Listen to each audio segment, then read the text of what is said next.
Per tamsą ateis Ukrainos šviesa. Kryme tai ypač tiesa, labiau nei bet kur kitur okupuotose teritorijose.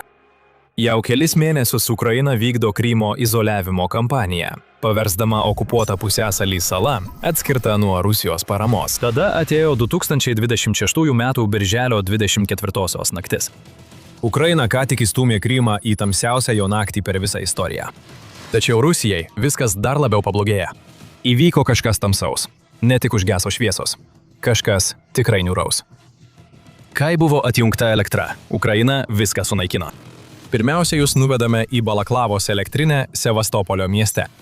Šis miestas turėtų būti visos Krymo okupacijos perlas Putinui. Tai buvo Juodosios jūros laivyno bazė, bent jau tol, kol šį laivyną išvijo Ukrainos puiki kampanija prieš Rusijos karo laivus. Tačiau dabar Sevastopolis yra pažeidžiamas ir Ukraina tai įrodė, surengdama niokojančią naktinių smūgių seriją birželio 24-ąją, kuri paskandino visą miestą tamsoje. Pagrindinis taikinys buvo Balaklavos šiluminė elektrinė ir Ukrainos oro ataka padarė būtent tai, ką ir turėjo padaryti. Nutraukti elektros tiekimą, paskandinti okupantus tamsoje. Naktį, kai sprogimus taip pat užfiksavo Ukrainos stebėjimo kanalai Kerčėje, Bachmute ir netoli į Petrikalno, kuris pats savaime yra svarbi bazė. Dėl to, kad čia yra radarų stotis, kurią naudoja Rusijos oro ir kosmoso pajėgų radiotechnikos batalionas. Ukraina akivaizdžiai padarė tiek žalos Balaklavos gamyklai, kad Krymo okupantai paniro į gilią ir tamsią naktį. Žalos masto detalės vis dar neaiškios, tačiau panika sklindanti iš Rusijos marionetinių valdžios institucijų pusiasalyje pasako mums viską, ką reikia žinoti. Maskvos paskirtas Sevastopolio gubernatorius Michailas Razvozajevas kreipėsi į Telegram paaiškinti, kas įvyko, teigdamas, kad jo miestas laikinai neteko elektros dėl Ukrainos smūgių infrastruktūrai. Vėlesniuose įrašuose gubernatorius pateikė keistus teiginius, kad oro gynybos sistemos, mobiliosios ugnies grupės bei Rusijos kariuomenė ir aviacija atmušė 2 Ukrainos ginkluotųjų pajėgų išpuolius, numušdami 70 dronų. Tačiau atmušė yra įdomus žodžio pasirinkimas. Rusijos oro gynyba bandė sustabdyti Ukrainos atakas prieš Krymą, tačiau akivaizdu, kad jiems nepavyko. Ir Razvozajevas netyčia tai atskleidė savo atnaujinimo įraše, kuriame patvirtino, kad elektra dar nebuvo atkurta Leninskio ir Gagarino rajonuose, taip pat keliose gatvėse Sevastopolyje. Razvozajevas, negalite teigti, kad ataka buvo atremta, kai visas miestas buvo panardintas į tamsą dėl tų atakų.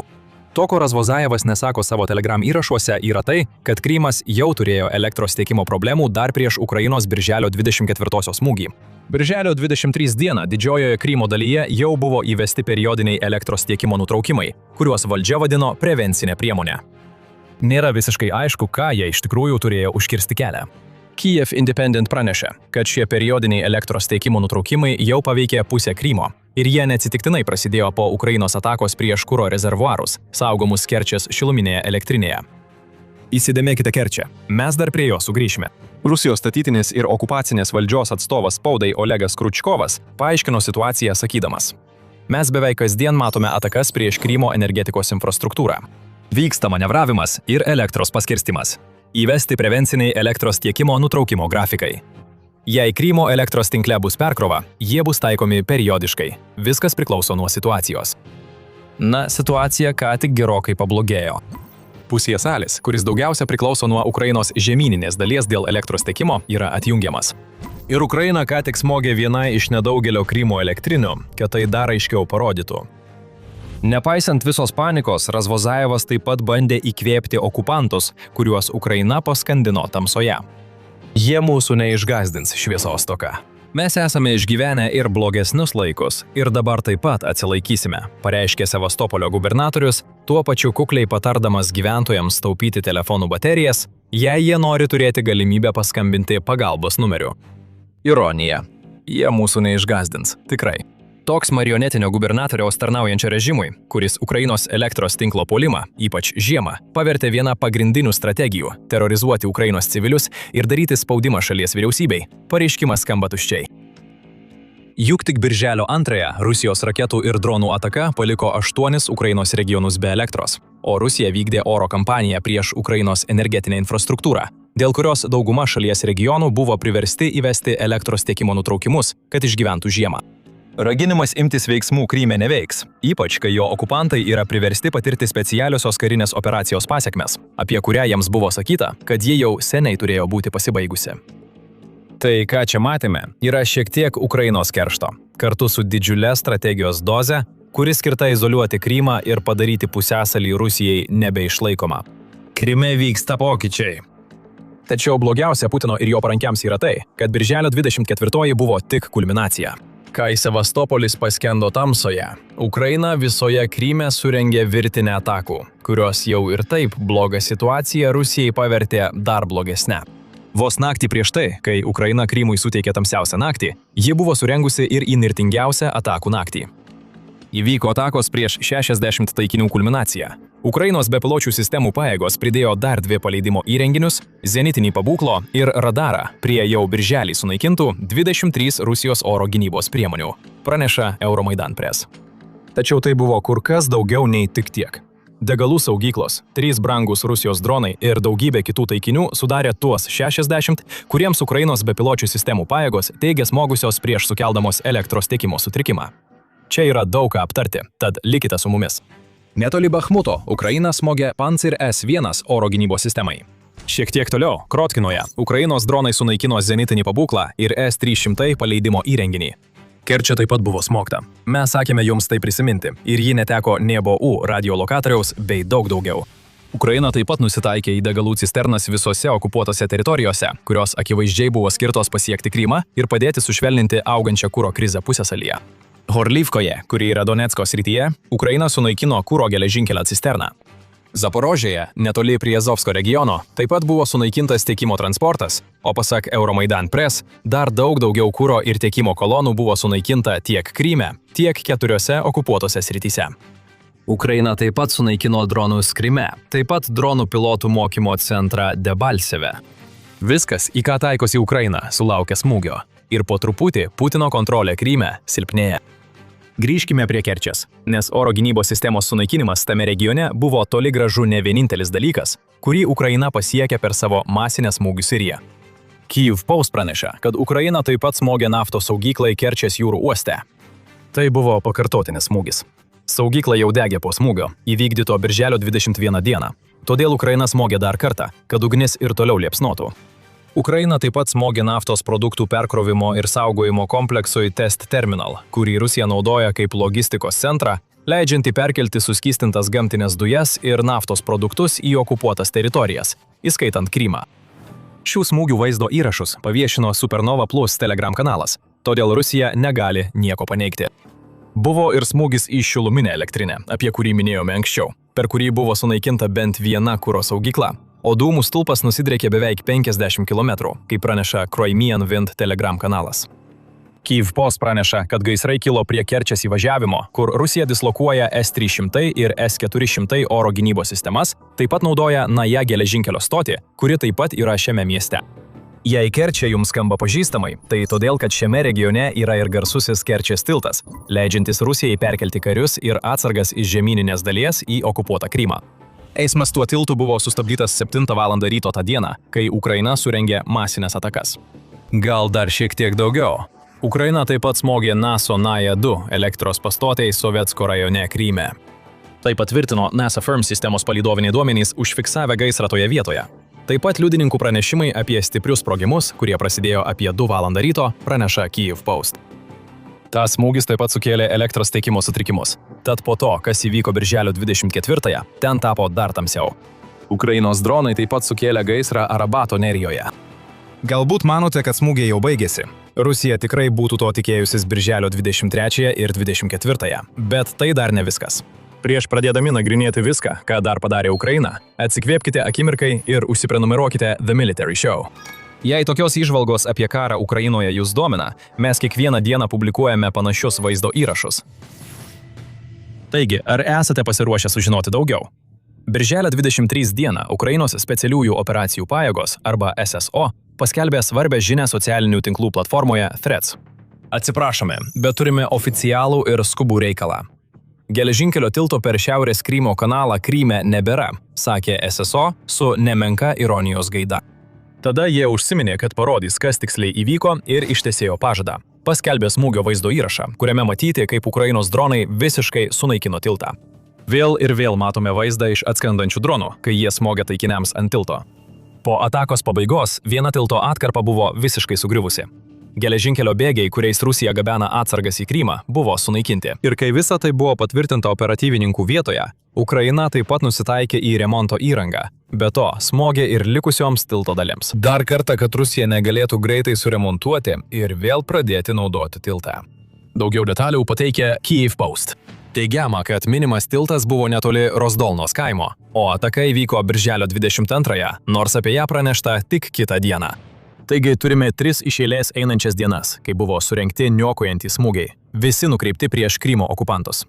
Iš tiesų, būtent tai ir padarė šis smūgis. Sunaikintas tiltas ir geležinkelio linija buvo dalis karinės logistikos tinklo, kuriuo Rusija naudojasi gabendama atsargas, karius, įrangą ir kurą per Krymą, dažnai toliau į pietų Ukrainą.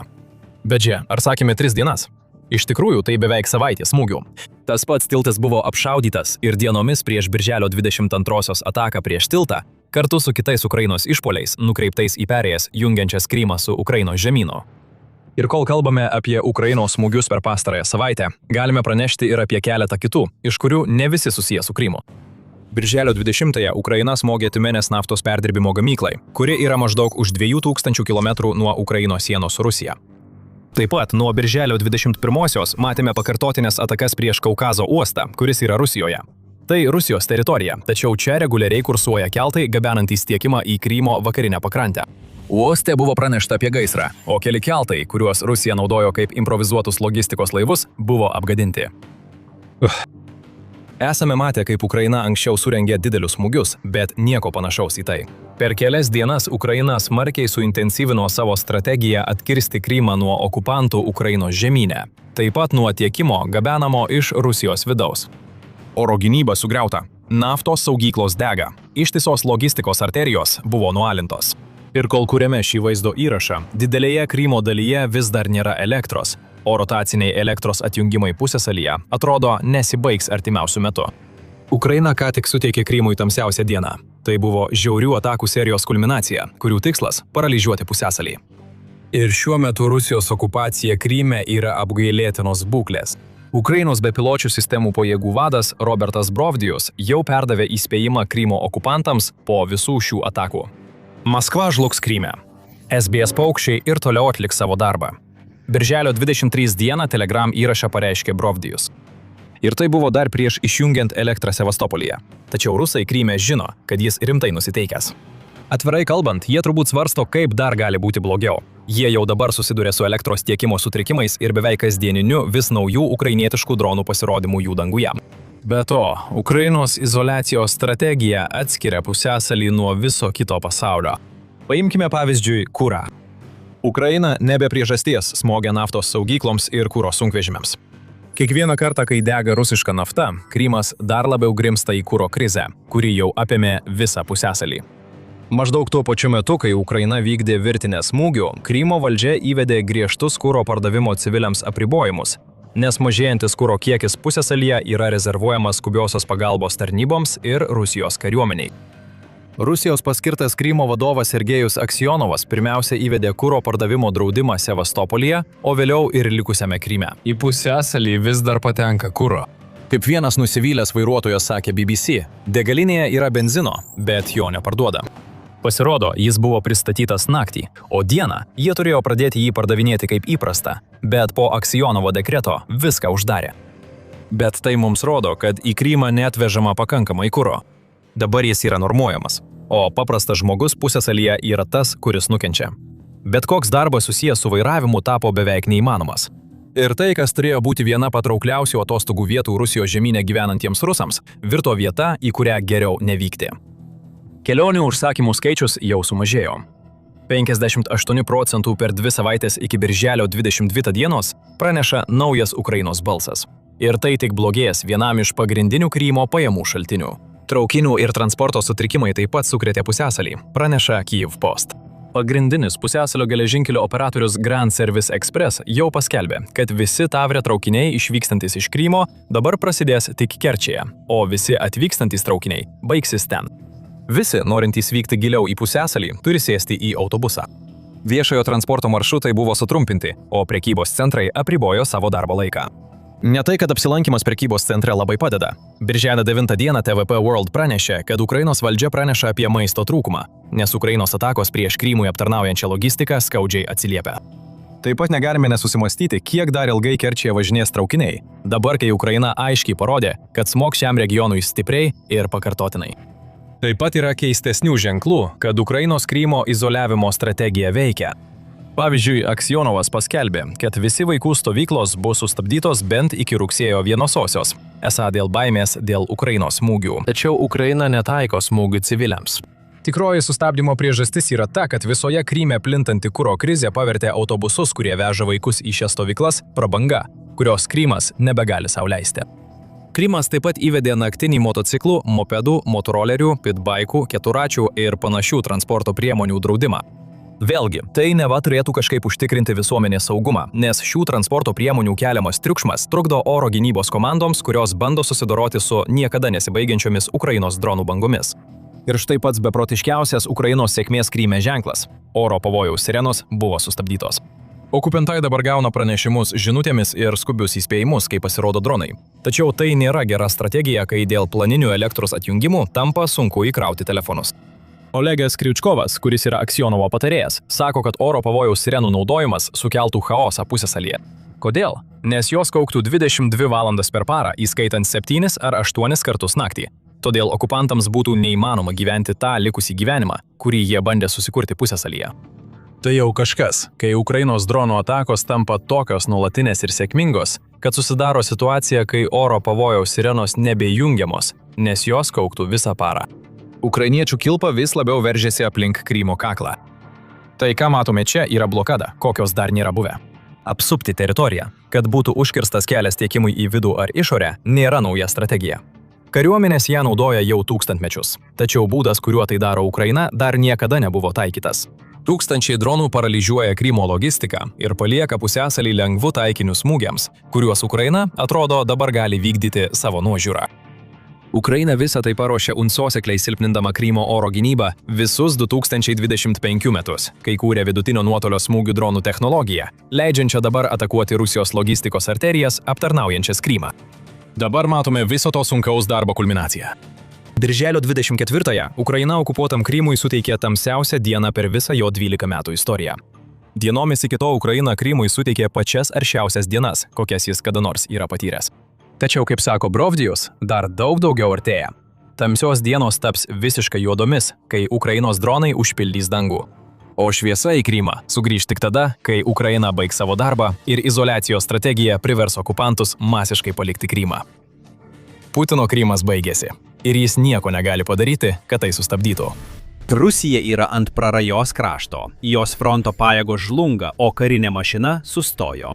Karas, kuris turėjo baigtis neišvengiama pergalė, sparčiai artėja prie žeminančio pralaimėjimo. Ir Marsvos problemos tuo nesibaigė, nes užkulisiuose vyksta kažkas dar pražūtingesnio.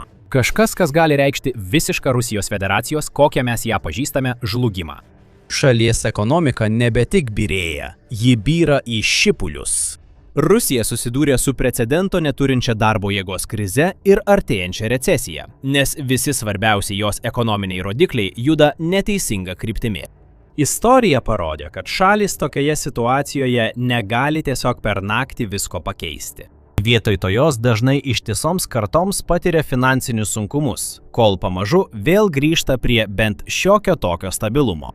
Tas pats likimas laukia ir Maskvos. Ir visa tai dėl vieno žmogaus puikybės – Rusijos prezidento Vladimiro Putino. Jis norėjo įeiti į istoriją kaip didžiausias savo šalies lyderis. Vietoj to jis gali būti prisimenamas kaip žmogus, kuris galutinai sužlugdė Rusiją. Ir nors Putino girimasis ir tuščias triukšmas dažnai nustelbdavo jų balsus, ekonomikos ekspertai jau daugelį metų skambino pavojaus varpais. Jie žinojo, kad tai anksčiau ar vėliau įvyks. Ta pačia akimirka, kai Rusijos tankai ir kariai kirto Ukrainos sieną, pradėjo tiksėti atgalinis laikrodis.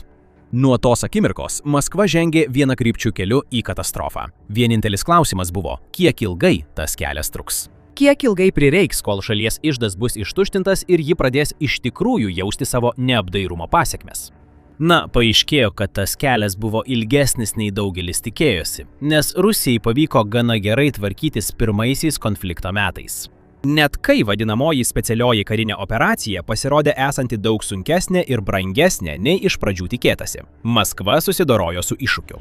Net kai vakarų valstybės, tokios kaip ES ir Jungtinės valstijos, pradėjo taikyti vieną po kitos griežtas finansinės sankcijas, Kremlius rado būdų jas apeiti. Net kai šalis pradėjo atsisakyti prekybos sandorių su Rusija, atsisakydamos bet kokiu būdu prisidėti prie jos invazijos, šalis vis tiek kažkaip išgyveno. Remdamasi naujais santykiais ir didžiulėmis nacionalinio gerovės fondo atsargomis, ji išliko palyginti stabili ir stipri. Taigi, kurį laiką Rusijos ekonomika veikė stebėtinai gerai. 2023 metais augo 4,1%. Jos metinis BVP augimas viršijo lūkesčius. O Vladimiras Putinas reguliariai gyrėsi, kaip gerai jo šalis sugebėjo atlaikyti vakarų priešų spaudimą, leisdama suprasti, kad Rusija stiprėja vis labiau ir niekas pasaulyje negalėjo to sustabdyti. Tiesą sakant, įtrūkimai jau buvo pradėję formuotis. Jie tiesiog buvo per maži, kad dauguma žmonių juos pastebėtų. Kai vis daugiau pinigų buvo nukreipiama į Rusijos gynybos pramonę, civilinis sektorius pradėjo jausti įtampą.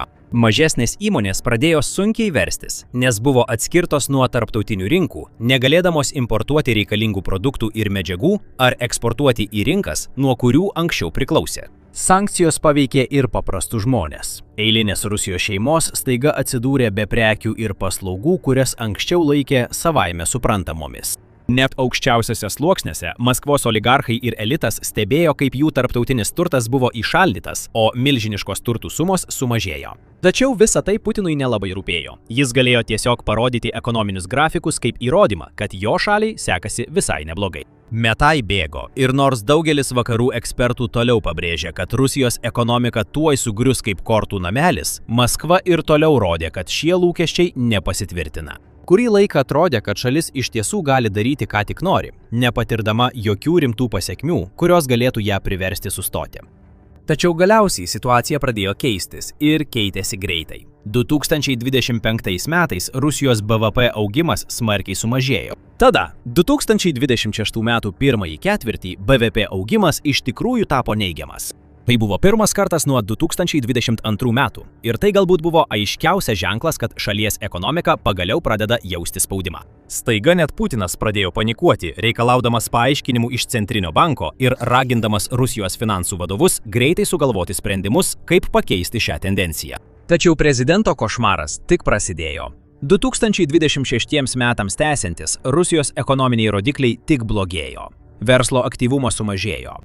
Mėnuo po mėnesio ir vien per pirmuosius 2026 metų mėnesius daugiau nei 200 000 mažų ir vidutinių įmonių visoje Rusijoje buvo priverstos visam laikui užsidaryti.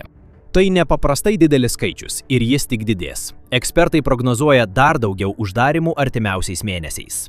Visuose Rusijos miestuose ir miesteliuose, įskaitant didžiausius ir sėkmingiausius miestus, tokius kaip Maskva ir Sankt Peterburgas, gatvėse išsirikiavusios uždarytos parduotuvės ir pakabinti uždarimo ženklai. Rajonai, kurie anksčiau buvo pilni klestinčių verslų, vis labiau primena negyvus vaiduoklių miestus, su užrakintomis durimis, tuščiomis vitrinomis ir dulkėtais parduotuvių bei įmonių likučiais, kurių paprasčiausiai jau nebėra. Tai niūrus vaizdas, bet kartu ir natūralus bei neišvengiamas Kremliaus nesuvaldomo karo troškimo rezultatas. Šalis vis dar taip pasiryžusi tęsti konfliktą, kad yra pasirengusi paaukoti visą savo civilinį sektorių, siekdama įgyvendinti savo karinės ambicijas.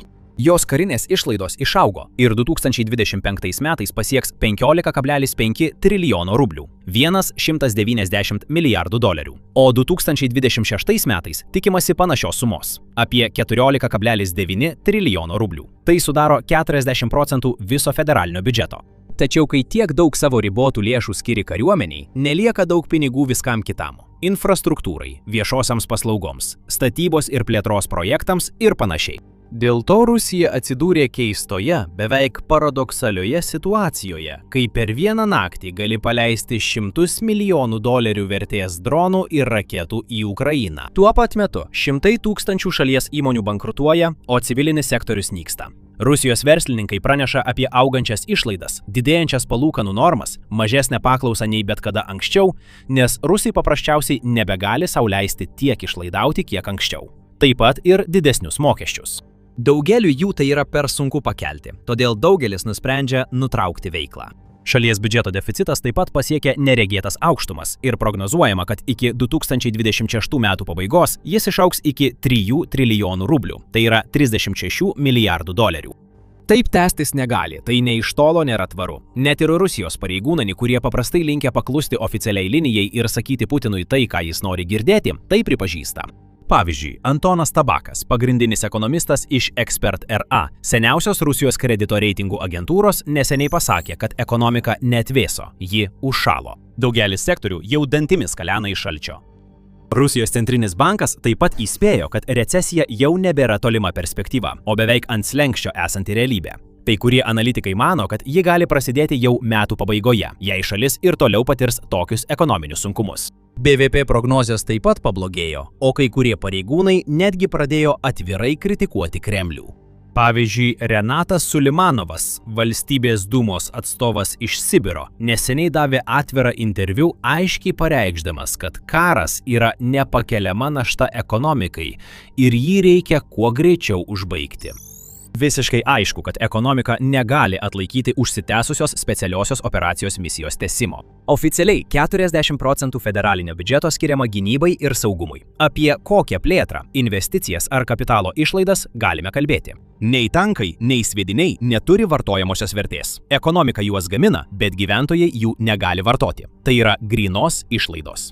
Sulimanovas taip pat skundėsi, kad daugelyje Rusijos regionų tenka atidėti arba atšaukti statybos ir infrastruktūros projektus, nes tiesiog nėra pakankamai lėšų. Jo nuomone, karas nuolat išsiurbia išteklius reikalingus ilgalaikiam ekonomikos augimui palaikyti. Net Putinas nebegali nuslėpti krizės, o jo šalies ekonominės bėdos buvo atvirai parodytos. 2026 m. Sankt Peterburgo tarptautinėme ekonomikos forume.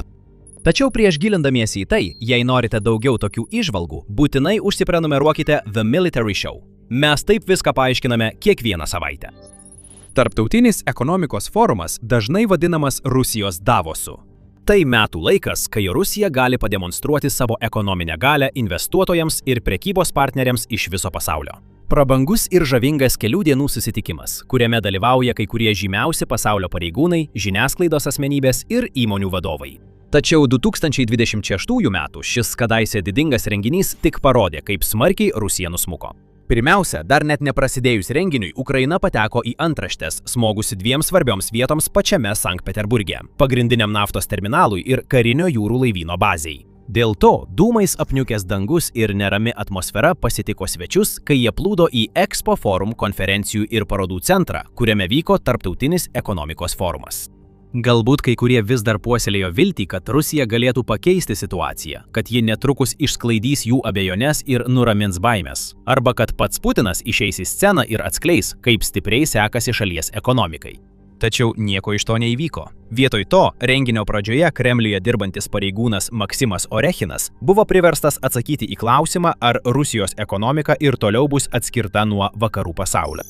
Neturėtume tikėtis, kad viskas sugrįš į ankstesnės vėžes ar kad vakarų sankcijos bus panaikintos. Jis toliau kalbėjo apie agresyvę ekonominę politiką, kuri galėtų paskatinti abipusės investicijas ir prekybą su ne vakarų šalimis. Tačiau visoje salėje skepticizmas buvo tiesiog apčiuopiamas. Taigi, kol kiti Kremliaus pareigūnai bandė sumenkinti problemas, kiti atvirai pripažino, kad jų šalis išgyvena krizę. Pavyzdžiui, milijardierius Romanas Trocenka, Rusijos E.ON korporacijos įkūrėjas, nieko neslėpė, kai buvo paklaustas apie šalies verslo aplinką. Padėtis prasta. Ir taip yra todėl, kad senasis modelis, kuris daugelį metų veikia, nustojo veikti. Nors jis atsisakė atvirai pripažinti, kad tai yra karo pasekmė, vietoj to nurodydamas demografinės problemas, Trocenka pripažino, kad variklis užgeso ir jį būtina vėl užvesti. Turtingiausias Rusijos verslininkas, plieno magnatas Aleksejus Mordašovas, sutiko. Jis atskleidė, kad jo bendrovė Severstal sumažino savo investicijų portfelį 24% ir patyrė neigiamą pinigų srautą, nors ankstesniais metais buvo viena pelningiausių plieno gamintojų pasaulyje. Putinas galiausiai taip pat užlipo ant scenos ir kaip visada dėjosi drąsus, teigdamas, kad jo šalis auga tokiu pačiu tempu kaip pagrindinės Europos valstybės, o dėl ekonominių problemų kaltino valstybės pareigūnus. Prezidentas išreiškė pasitikėjimą, kad judėjimas į priekį ir aukštyn bus užtikrintas, tačiau juo tiki vis mažiau žmonių. Ir nesunku suprasti kodėl. Jokia Kremliaus propaganda negali paslėpti tikrojo Rusijos žmonių gyvenimo. Kiekvieną dieną jie išeina į savo miestus ir miestelius ir mato, kaip vis daugiau vietinių įmonių užsidaro. Jie užeina į parduotuves ir turi mažiau prekių pasirinkimo, dažnai ir su didesnėmis kainomis. Jie girdi draugų, šeimos narių ir kaimynų pasakojimus apie žlungančius verslus arba vaikščiodami po savo apylinkes mato nepakankamų investicijų į infrastruktūrą ir sustojusių statybos projektų pasekmes. Prieš keletą metų jie galbūt būtų priėmę šias problemas kaip laikiną specialiosios karinės operacijos šalutinį poveikį, pasikliaudami pažadu, kad greitai viskas pagerės.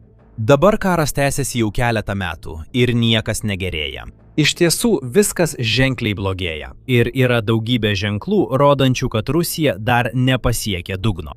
Pavyzdžiui, balandžio 15 dieną vyriausybės posėdyje Vladimiras Putinas gyrėsi rekordiškai žemu nedarbo lygiu Rusijoje – vos 2,1%.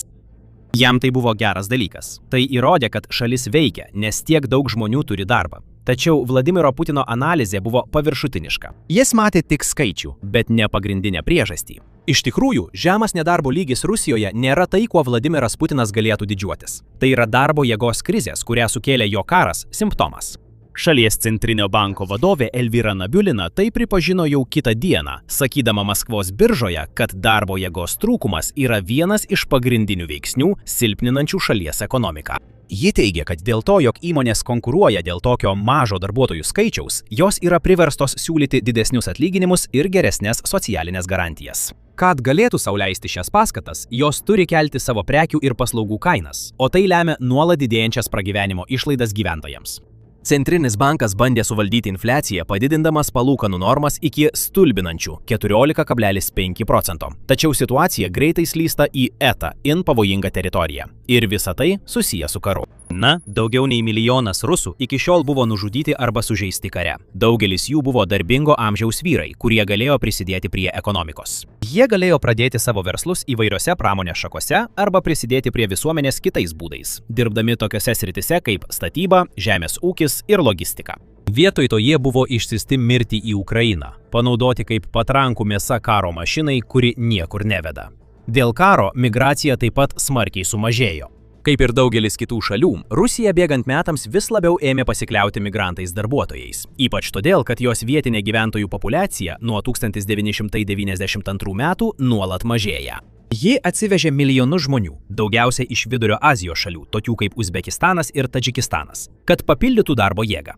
Tačiau nuo karo pradžios daugiau nei 1 milijonas jų išvyko. Kai kurie buvo spaudžiami prisijungti prie Rusijos kariuomenės. Kiti nusprendė pabėgti ir pradėti naują gyvenimą kitur arba grįžti į savo tėvynę. Daugelis taip pat ieškojo kitų krypčių, keliavo į tokias šalis kaip Turkija ir Persijos įlankos valstybės. Dėl to Rusijoje taip pat sumažėjo darbo jėgos. Be to, karui vis dar siaučiant, Rusija desperatiškai stiprina savo verbavimo pastangas ir siekia kas mėnesį į savo kariuomenės gretas pritraukti apie 30 000 naujų karių. Tai reiškia, kad darbingo amžiaus gyventojų skaičius nuolat mažėja dėl konflikto, o daugiau nei 1 milijonas geriausių ir gabiausių Rusijos žmonių taip pat savanoriškai paliko šalį, kad pradėtų naują gyvenimą kitur.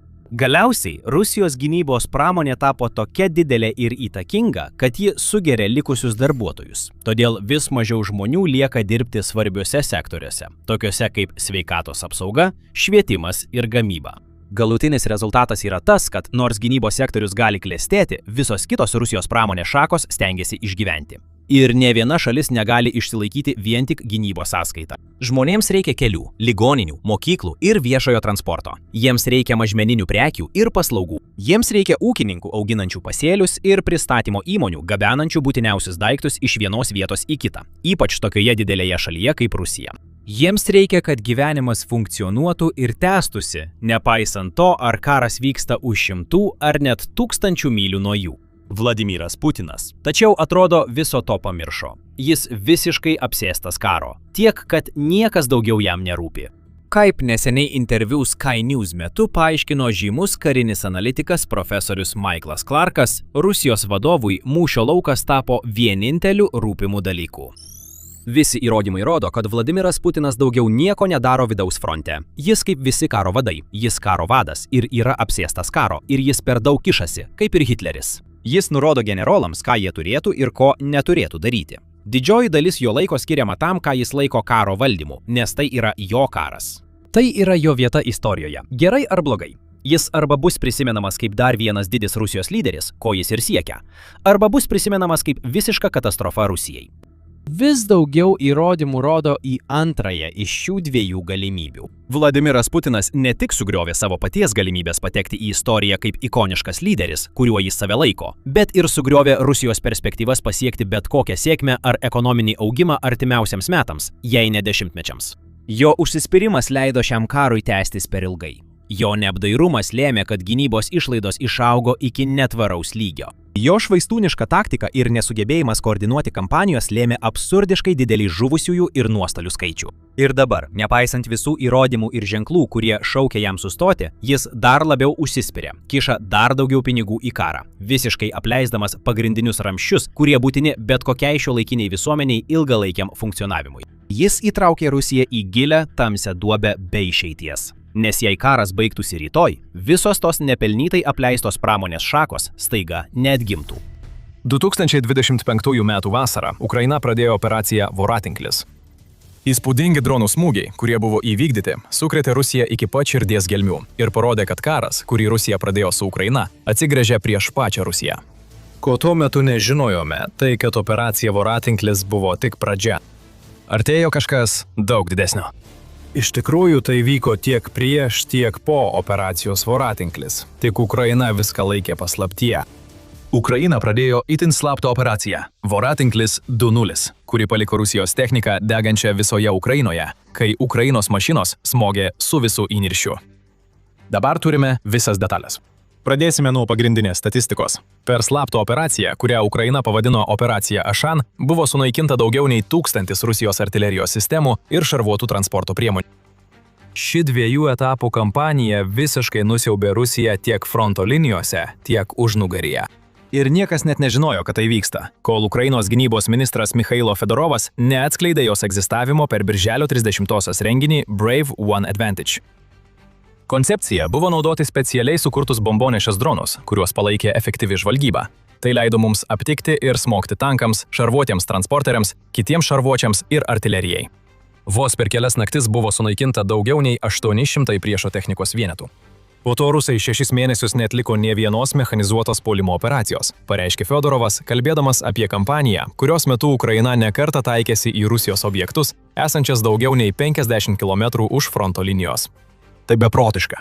Didelis dėmesys Ukrainos vidutinio nuotolio smūgių kampanijoje buvo skiriamas Rusijos logistikos suardymui ir Krymo izoliacijai, kuri dėl to atsirado.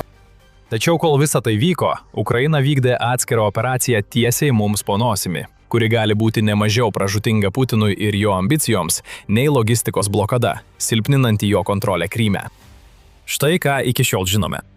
Operacija Ašan buvo 2 etapų operacija, o pirmasis etapas apėmė tai, ką Fedorovas apibūdina savo citatoje. Ta etapą paskatino Ukrainos dronų naujovės. Ukrainos gynybos ministras teigia, kad buvo sukurti specialūs dronai ir jie kartu su Ukrainos žvalgyba bei žvalgybos duomenų rinkimu leido smogti daugiau nei 800 taikinių. Tai buvo operacija, kuri buvo ruošiama savaitės, jei ne mėnesius, ir visa tai tapo įmanoma dėl Ukrainos puikios Delta sistemos. Ši sistema, kuri buvo įdiegta visose Ukrainos gynybos pajėgų lygiuose dar 2025 m. rugpjūtį, suteikė Ukrainai realaus laiko mūšio lauko situacijos suvokimą. Kaskart, kai dronas užfiksuoja vaizdo įrašą ar padaro Rusijos pozicijos nuotraukas, tie duomenys įkeliami į Delta. Tas pats galioja ir pranešimams iš vietoje esančių karių ar bet kokiai kitai informacijai, kurią surenka Ukraina. Visa tai patenka į šį centralizuotą duomenų saugyklą, kuri leidžia koordinuoti smūgius, buvusius pagrindiniu operacijos Ašan sėkmės veiksniu. Pirmojo etapo metu Ukraina sudarė Rusijos tankų, artilerijos, šarvuočių ir šarvuotojų transporterių pozicijų žemėlapį. Tada Ukraina smogė. Maždaug 800 artilerijos vienetų ir šarvuočių, kuriuos sunaikino Ukraina, buvo sunaikinti per kelias naktis, praneša Fedorovas. Ir tai lėmė, kad Rusija 6 mėnesius po to nesugebėjo pradėti nė vienos mechanizuotos puolimo operacijos. Ukrainos gynybos ministras sako, kad poveikis mūšio lauke buvo akivaizdus. Jis teigia, kad Rusija ketino pradėti mechanizuotą puolimą prieš Ukrainą 2025 m. gegužę. Tas puolimas nebuvo įvykdytas iki spalio ir visa tai dėl pirmojo operacijos Ašan etapo.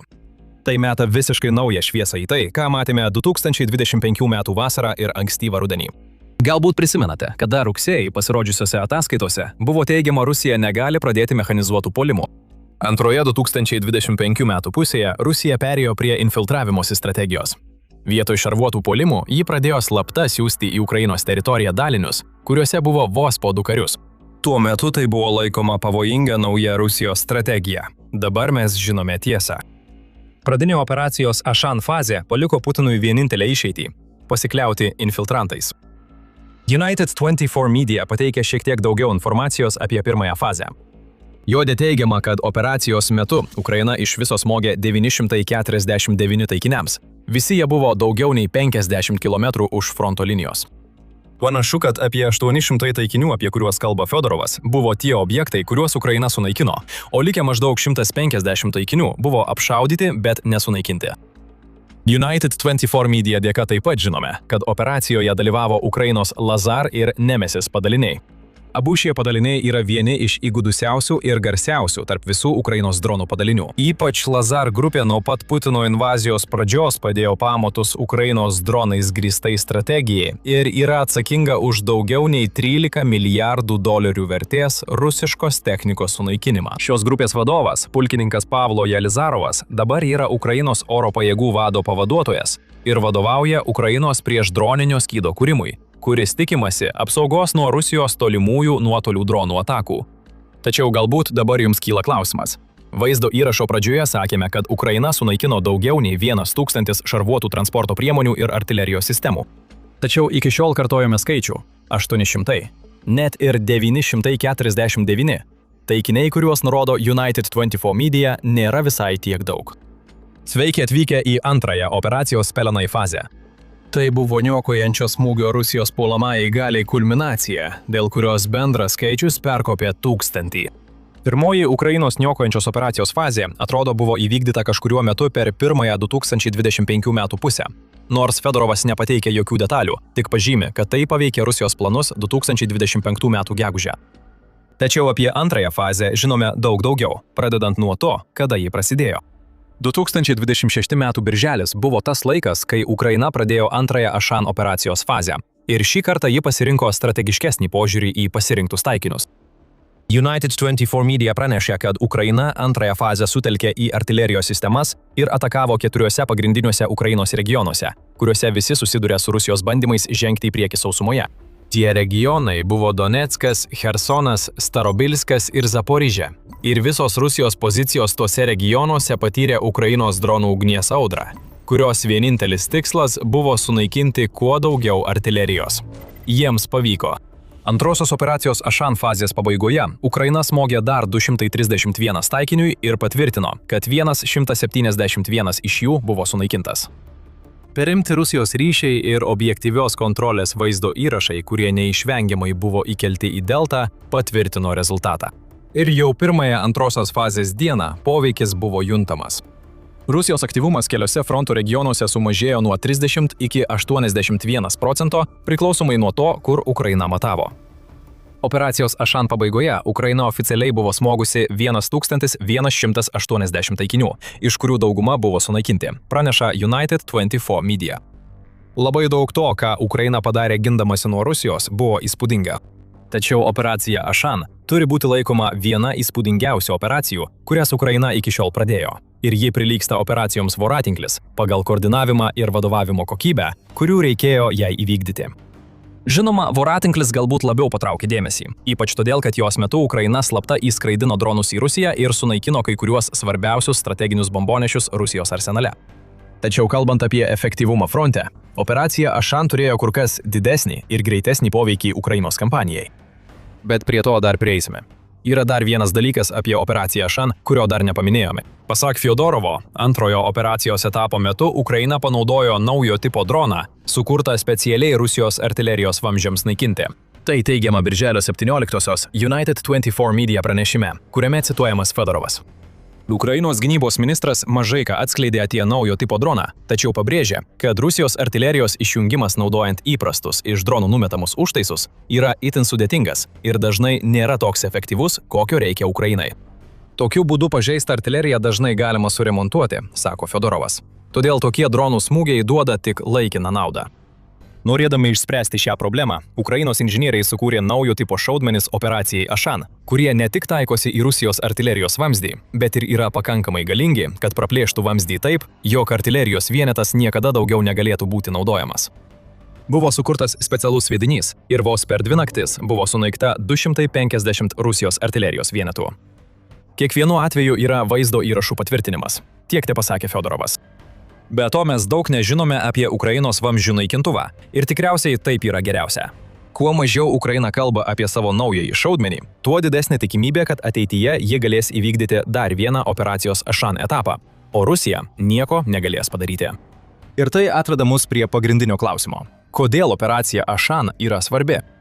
Netrukus atsakysime į šį klausimą, bet prieš tai trumpas priminimas, kad žiūrite karinę laidą. Jei mūsų kanalas jums suteikia naudingos informacijos, užsiprenumeruokite ir įjunkite pranešimų varpelį, kad nepraleistumėte naujų mūsų vaizdo įrašų. Mes žinome, kuo operacija Ashan nebuvo. Fiodorovas sako, kad ši 2 etapų daugelio metų operacija niekada nebuvo skirta tam, kad Ukraina pereitų į puolimą. Priešingai, ji buvo skirta sustabdyti Rusijos puolimus vos jiems prasidėjus. Per pirmąjį etapą Ukraina per 3 atakų dienas panaudojo daugiau nei 1000 dronų, o vėliau būtų panaudojusi dar 100. Viską tam, kad užkirstų kelią Rusijai vykdyti puolimus su tokiu įniršiu, kokį ji būtų galėjusi parodyti be šios operacijos.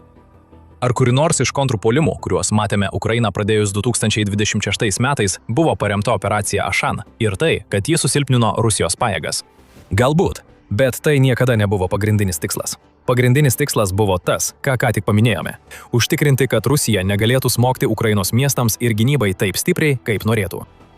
Kiekvienas taikinys reiškia mažiau ugnies į Ukrainos pozicijas ir miestus, sako Ukrainos kariuomenė, pridurdama.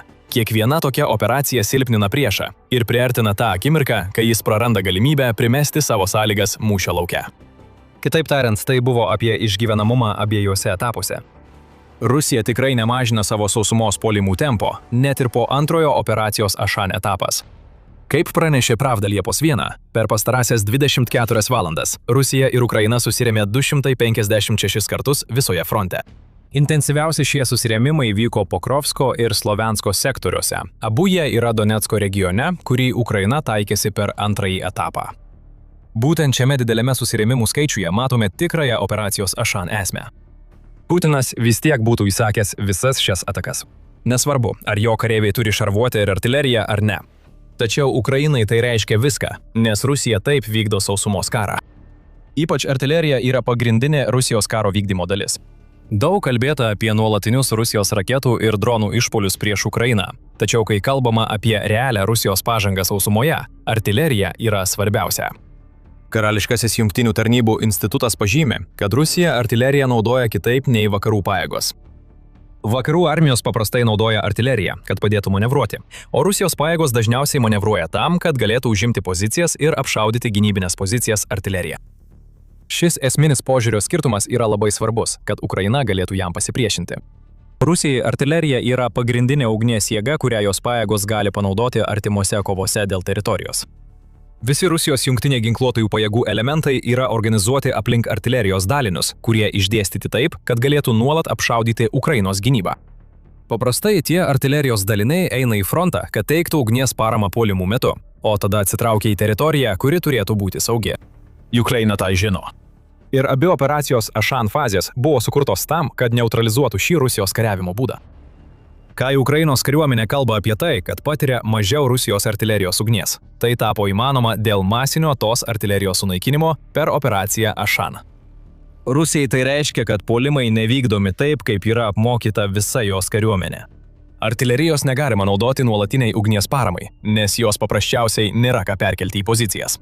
Tai palieka šturmo dalinius pulti daug stipresnės Ukrainos gynybos pozicijas, kurios taip pat yra mirtinos dėl prieš juos skriejančių dronų spiečių. Ir prisiminkite, Ukraina taip pat pasinaudojo savo puikia operacija, kad išvestų iš rikiuotės 100 šarvuotų transporto priemonių. Tai palieka Rusijos šturmo pajėgas be apsaugos ir priverčia pulti be artilerijos ugnies, kuri turėtų susilpninti Ukrainos gynybą dar prieš rusų kariams pasiekiant jas. Rezultatas yra neišvengiamas. Rusijos kariai žūsta tokiu mastu, kokiu kitu atveju nežūtų, o Ukrainos gynyba išsilaiko daug ilgiau, nes jiems nereikia atlaikyti tokio spaudimo, kokį turėtų sukelti Rusijos artilerijos pagrįsta strategija. Ir tai tarsi trumpas šio operacijos Ašan aspekto epilogas. Rusijos artilerijos nuostoliai per visą karą yra tokie dideli, prarasta iki 34 000 vienetų, kad ji turi skubiai kurti naujas puolimo taktikas. Dabar Rusija yra priversta naudoti dronus ten, kur anksčiau būtų naudojusi artileriją.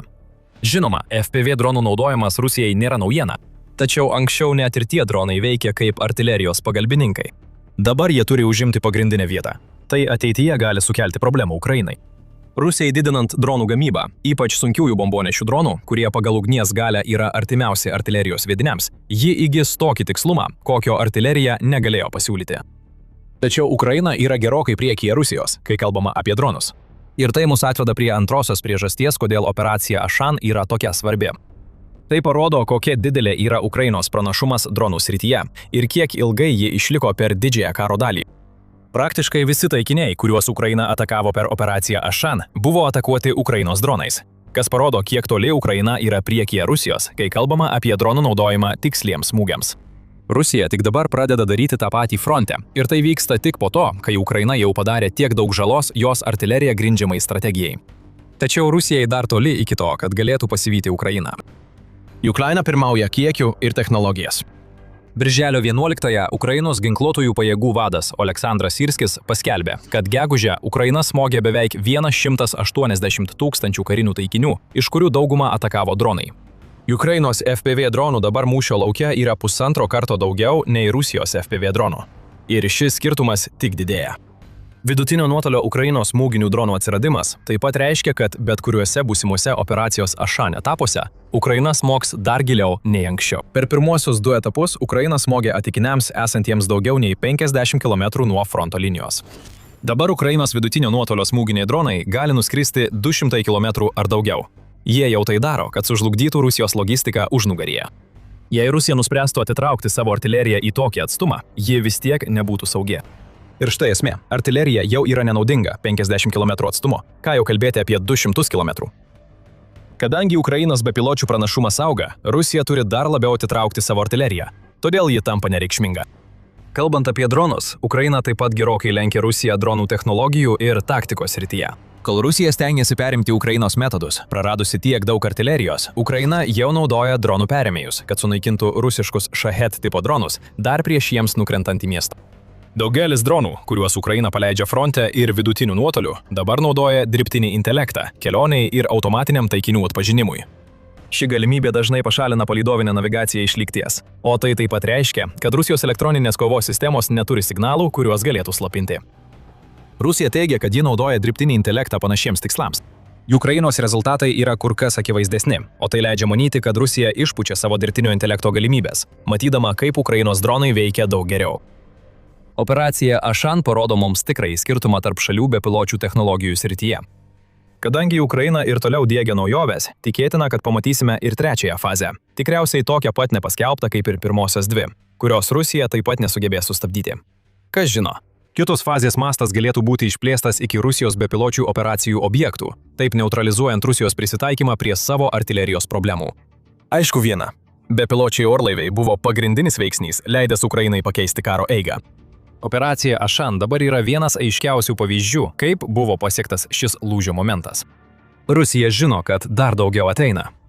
Birželio 25-ąją Ukrainos prezidentas Volodymyras Zelenskis paskelbė, kad patvirtino naują 40 dienų strateginę iniciatyvą, kurią įgyvendins Ukrainos saugumo tarnyba. Šios iniciatyvos tikslas – daryti spaudimą Rusijai, kad ji atsisakytų karo. Ir panašu, kad šis spaudimas bus daromas per daugiau vidutinio nuotolio ir giluminių smūgių. Artilerijai sumažėjus, Ukraina dabar dažniau taikosi į Rusijos infrastruktūrą ir logistiką. Ar per šias 40 spaudimo dienų įvyks trečiasis operacijos Ašan etapas? Zelenskis to nesako, o Rusija nesužinos, kol tai neįvyks. Kai tikrai žinome, tai kad Ukraina šiame slaptame operacijoje kovojo prieš Rusijos mašinas savo pačios techniką. Ir dabar daug kas iš to, kas vyksta Ukrainoje nuo 2025 vidurio, tampa daug aiškiau. Vadinkite Putiną Išmaeliu ir išsiųskite jį į jūrą. Ukraina turi jam ir jo kariams paruošusi puikią dovaną, įkvėptą didžiojo baltojo banginio, kuris pražudė kapitoną Achabą. Tik šį kartą Putinas stebės, kaip jo laivų jūreiviai bus sunaikinti. Tie jūreiviai nėra pasiruošę tam, ką Ukraina netrukus paleis. Čia atvyksta Moby Dick. O Ukrainos baltasis banginis toks galingas, kad gali bet kurį Rusijos laivą paversti povandeniniu laivu. Pirmą kartą pažvelgėme į naujausią Ukrainos novatoriškos gynybos pramonės šedevrą Ukrainian Nordic DIGH Naval Forge 2026 konferencijoje, kuri vyko Kijeve birželio 8-9 dienomis. Ši konferencija yra Ukrainos ir jos šiaurės partnerių sukurtų jūrinių ginklų paroda ir būtent Moby Dick pavergė visų dėmesį. Sukurta įmonės Avarit, ši nauja ginkluotė įdomi tuo, kad sujungia anksčiau kitų Ukrainos jūrinių ginklų demonstruotas galimybes į vieną komercinę platformą, kurią lengvai gali naudoti įvairios Ukrainos kariuomenės šakos. Ir galbūt nemažiau svarbu, parduodama sąjungininkams, kad dar labiau sustiprintų Ukrainos kaip vienos pagrindinių gynybinių jėgų Europoje pozicijas.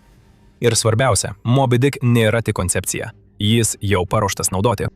Militanis praneša, kad visos Moby Dick konfiguracijos jau yra sukurtos ir šiuo metu visos jos naudojamos operacijose. Taigi, tai nėra kažkokia įdomi idėja, kurią sugalvojo Ukrainos įmonė. Ukrainos baltasis banginis jau plaukioja ir gali būti, kad šiuo metu niokoja Rusijos karinio jūrų laivyno pajėgumus. Taigi, mes žinome, kad Moby Dick yra čia. Bet ką iš tikrųjų žinome apie patį ginkluotės paketą? Pagrindai jau savaime yra įspūdingi. Moby Dick yra jūrų dronas, kuris, kaip pranešama, jo nuotolis siekia apie 1400 km. Tai daugiau nei pakanka apriepti visą Juodąją jūrą, o Azovo jūra taip pat atsiduria veikimo zonoje. Platforma gali būti ginkluota ir veikia autonomiškai. Euromaidan Press teigia, kad Moby Dick gali plaukti 120 valandų be žmogaus įsikišimo. Tai ne tik baltasis banginis, tai žvėris, kuris gali medžioti pats, ir jis ruošiasi paversti Juodąją jūrą savo medžioklės plotu. Be to, naujasis jūrų dronas gali plaukti iki 65 km/h greičiu, o tai yra daugiau nei pakankamai greita, kad pasivytų daugumą Rusijos karo laivų ir daugelį greitesnių laivų, kuriuos Rusija galėtų panaudoti. Jis taip pat gali plaukti esant iki 1,2 metro aukščio bangoms. Vėlgi, tai idealiai tinka Juodajai jūrai. 2014 metų šios jūros tyrimas parodė, kad vidutinis bangos aukštis neviršyje 0,7 metro, o Moby Dick šį rodiklį viršyje su atsarga. Visa tai savaime jau yra įspūdinga. Ukraina čia turi tikrai labai pajėgų jūrų droną, kuris yra greitas, turi didelį nuotolį ir atrodo buvo specialiai sukurtas veikti vandens ruože, kuris yra itin svarbus Ukrainos karui. Tačiau yra dar daugiau dalykų, dėl kurių Moby Dick yra ypatingas. Mes paminėjome raketos įkėlimą į droną. Tas paminėjimas yra svarbesnis, nei gali pasirodyti iš pirmo žvilgsnio. Tai, kas daro Moby Dick ypatingesnį nei bet kuris ankstesnis jūrų dronų paketas, yra tai, kad yra 6 baltosios banginio versijos ir kiekviena jų turi skirtingą paskirtį. Šios 6 versijos yra suskirstytos į 3 kategorijas, kurios leidžia Ukrainai apimti smūgių, puolimų ir net oro gynybos sritis. Pradėsime nuo pastarosios. Moby Dick oro gynybos konfiguracijos vadinamos MD1 ir MD2. Abiem atvejais Moby Dick gabena perėmimo dronus, nors dronų tipas skiriasi. MD1 gali gabenti iki 5 fiksuoto sparno perėmimo dronų, kurie gali būti paleisti nuo platformos ir numušti rusiškus Shahed tipo bei panašius smogiamuosius dronus, kai jie skrenda Ukrainos link virš Juodosios jūros. Rusija jau seniai naudoja Krymą kaip smogiamųjų dronų paleidimo tašką. Anksčiau jie būdavo paleidžiami iš vietų žemyninėje dalyje, tačiau nuo 2025 metų rugsėjo jie paleidžiami iš vakarų Krymo pakrantės. MD1 su perėmimo dronais gali sustabdyti Rusijos Shahed tipo dronus dar gerokai prieš jiems pasiekiant Ukrainos žemyninę dalį. Kalbant apie MD2 jis taip pat gabena perėmėjus, tik tai yra keturkopterių variantai, o ši Moby Dick versija gali gabenti 8 tokius dronus. Vėlgi, Rusijos Shahed dronams geriau būti atsargiems, bet vargu ar jie ką nors galės padaryti prieš jūros droną, tykantį po jais ir pasiruošusi paleisti perėmėjus į jų trajektoriją. Taigi matome, koks naudingas Moby Dick gali būti gynybiniu požiūriu. Taip pat sakėme, kad Ukraina gali naudoti savo naująjį droną, kad paverstų Rusijos karo laivus povandeniniais laivais. Čia ir pasitelkiamos MD3 ir MD4 versijos. Abejos sukurtos gabenti sprogstamą į krovinį, kuris smogia taikiniams vidutiniu ir strateginiu nuotoliu, praneša Euromaidan Press. Iš šių dviejų MD3 yra įdomiausias. Pranešama, kad jis gali gabenti Avro sukurtus Morrigan dronus. Tai itin slapti dronai, kurie jau sukėlė didelį ažiotažą Ukrainos kampanijoje izoliuoti Krymą. Gegužės 30 diena United 24 Media buvo viena pirmųjų pranešusių apie Morrigan. Buvo teigiama, kad Ukrainos 412 Nemesis brigada iš nepilotuojamų sistemų pajėgų naudojo šį droną atakuoti Rusijos kariniai logistikai, įskaitant tiekimo ir kuro sunkvežimius, tiekimo maršrutuose nuo Mariupolio iki Krymo. Mes daug nežinome apie šį droną, išskyrus tai, kad tai yra fiksuotų sparnų smūgio dronas, kuris akivaizdžiai gali nuskristi kelius šimtus kilometrų. Atsižvelgiant į tai, kad šis dronas prisidėjo prie to, jog pagrindinis RR280 greitkelis tapo mirtinų spąstų bet kuriam Rusijos sunkvežimiui, bandančiam gabenti kurą ir atsargas į Krymą ar iš jo. Business Insider priduria, kad šis dronas turi strėlinius sparnus ir panašu yra paleidžiamas naudojant bėgį arba katapultos platformą, todėl jam nereikia kilimo tako. Tai mums leidžia suprasti, kodėl Moriganas yra naudojamas MD-MD3. Jūrinis dronas neturi kilimo tako, todėl idealiausias ginklas, kurį galima į jį įkrauti, yra vidutinio nuotolio smūginis dronas, kurį galima paleisti už kelių dešimčių kilometrų nuo taikinio ir kuriam nereikia kelio ruožo pakilimui. Dabar dronas, kuris jau įrodė savo veiksmingumą prieš rusiškas transporto priemonės, bus panaudotas prieš Krymo pakrantės gynybą, Rusijos laivus, bandančius plaukti Juodojoje jūroje ir net žvalgybos priemonės, tokias kaip oro gynybos sistemos ir radarai, kuriuos Rusija įrengė Juodosios jūros regione. Toliau, MD. MD4. Apie šią Moby Dick versiją turime mažiau informacijos nei apie MD-MD3. Viskas, ką pranešė militari, yra tai, kad MD-MD4 neš kažkokį reaktyvinį bepilotį orlaivį, kuris bus naudojamas aukšto prioriteto taikiniams strateginių atstumų naikinti. Nėra jokių užuominų, kokio tipo dronas tai bus. Žinome, kad Ukraina turėjo dronų su turboreaktyviniais varikliais, įskaitant UAV 290, kurį jį pristatė Eurosatory 2026 renginyje Paryžiuje, vos prieš kelias savaitės, iki tol, kol buvo atskleistas Moby Dick. Taip pat žinome, kad šis dronas, kurio veikimo nuotolis siekia 650 km ir kuris gali gabenti 100 kg kovinę galvutę, yra paleidžiamas naudojant kietojo kuro stiprintuvą, vadinasi, jam nereikia kilimo tako. Taigi gali būti, kad UAV 290 netrukus pasirodys Juodojoje jūroje prie Rusijos krantų. Jei taip yra, tuomet Rusijos laivams teks susidurti su smogiamoju dronu, kuris gali būti net galingesnis už Moriganą ir pasiekti maksimalų 800 km/h greitį. Vis dėlto teks palaukti, kol pamatysime MD-MD4 vandenyje, kad galėtume tiksliai patvirtinti, kokio tipo droną Ukraina ketina naudoti šiai Moby Dick versijai. Ir tuo mes pereiname prie paskutinės kategorijos ir dviejų paskutinių Moby Dick variantų. MD-MD5 ir MD-MD6 yra šturmo versijos, ir būtent jos yra aprūpintos įprastesniais ginklais, kurie bus pražūtingi Rusijos karo laivams ir orlaiviams. MD-MD5 yra tikras sunkiasvoris. Jis gali būti aprūpintas Browning M2 sunkiosios kulkosvaidžio moduliu, kuris gali būti naudojamas tiek oro, tiek paviršiaus taikiniams naikinti. Jis taip pat aprūpintas raketomis, arba R-73 arba AIM-9 raketomis, kurios abi yra priešlėktuvinės raketos. R-73 yra sovietmečio ginklas, galintis perimti taikinius skrendančius iki 2500 km/h greičiu, iki 20 km aukštyje. Kalbant apie AIM-9, ši raketa Ukrainą pasiekė JAV ir Ukrainos vakarų partnerių, kurie naudoja šią raketą dėka. Viršgarsinė, šilumos ieškanti ir aprūpinta galinga didelio sprogstamumo kovinė galvutė AIM-9 yra viena geriausių priešlėktuvinių raketų, kurias Ukraina turi savo arsenale. Suderinamumas su šia raketa taip pat atveria duris Ukrainai parduoti MD5 savo partneriams. Bet prie to dar prieisime. Su MD5 matome Moby Dick versiją, kuri atrodo sukurta kovoti su bet kokiais naikintuvais ar bombonešiais, kuriuos Rusija būtų pakankamai kvaila siųsti virš Juodosios jūros arba pasiųsti į oro erdvę virš Krymo. Pastarasis yra ypatinga problema Ukrainai. Rusijos požiūris į savo vertingesnius oro pajėgų vienetus yra laikyti juos atokiau nuo okupuotų teritorijų ir vietoj to leisti raketas bei planiruojamasias bombas iš už priešo linijų. Tai yra veiksmingas metodas. Birželį Rusija paleido 59 sparnuotasias raketas, 6 priešlaivinės raketas ir 39 balistinės raketas į Ukrainą, praneša United 24 žiniasklaida. Bent jau sparnuotosios raketos būtų paleistos iš naikintuvų arba bombonešių, kai kurie iš jų yra dislokuoti Kryme. Rusija taip pat kasdien paleidžia iki 250 planiruojamųjų bombų į Ukrainą, praneša Euromaidan Press, o jos lėktuvai turi atlikti iki 200 skrydžių per dieną, kad pristatytų savo pražūtingą krovinį. Su MD5 Ukraina dabar turi jūrinį droną, kuris gali numušti orlaivius naudojamus šioms ginklų sistemoms paleisti. Perėmimas čia nėra pagrindinis tikslas. Ukraina siekia smogti pačiam šaltiniui, ir MD5 tai leidžia padaryti.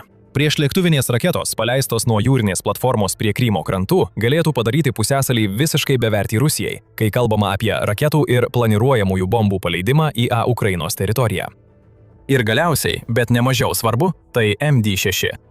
Tai yra platforma, kuri bus pavojingiausia Rusijos karo laivams. Ji gali būti naudojama kaip smūginių FPV dronų nešėja, kuriuos galima paleisti prieš įvairius taikinius, nuo oro gynybos sistemų iki mažų laivų. Tačiau pagrindinis šios Moby Dick versijos koziris yra į droną įmontuota 300 kg kovinė galvutė. Ši kovinė galvutė paverčia MD6 Ukrainos kamikadzės banginiu ir ji yra pakankamai galinga, kad pramuštų skylės karo laivuose ir visiškai sunaikintų uosto infrastruktūrą.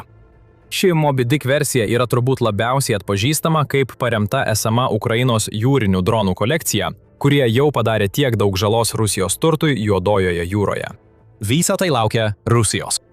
Kiekviena iš 6 Moby Dick versijų yra veikianti ir gamintojo teigimu, programa pereina į kodifikacijos etapą, kuris sudaro sąlygas serijiniai gamybai.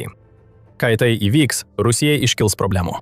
Tačiau dar svarbiau, Ukraina žengs dar vieną žingsnį arčiau tapimo vienu svarbiausių žaidėjų Europos gynyboje. Tačiau prieš pradedant apie tai kalbėti, primenu, kad žiūrite karinę laidą.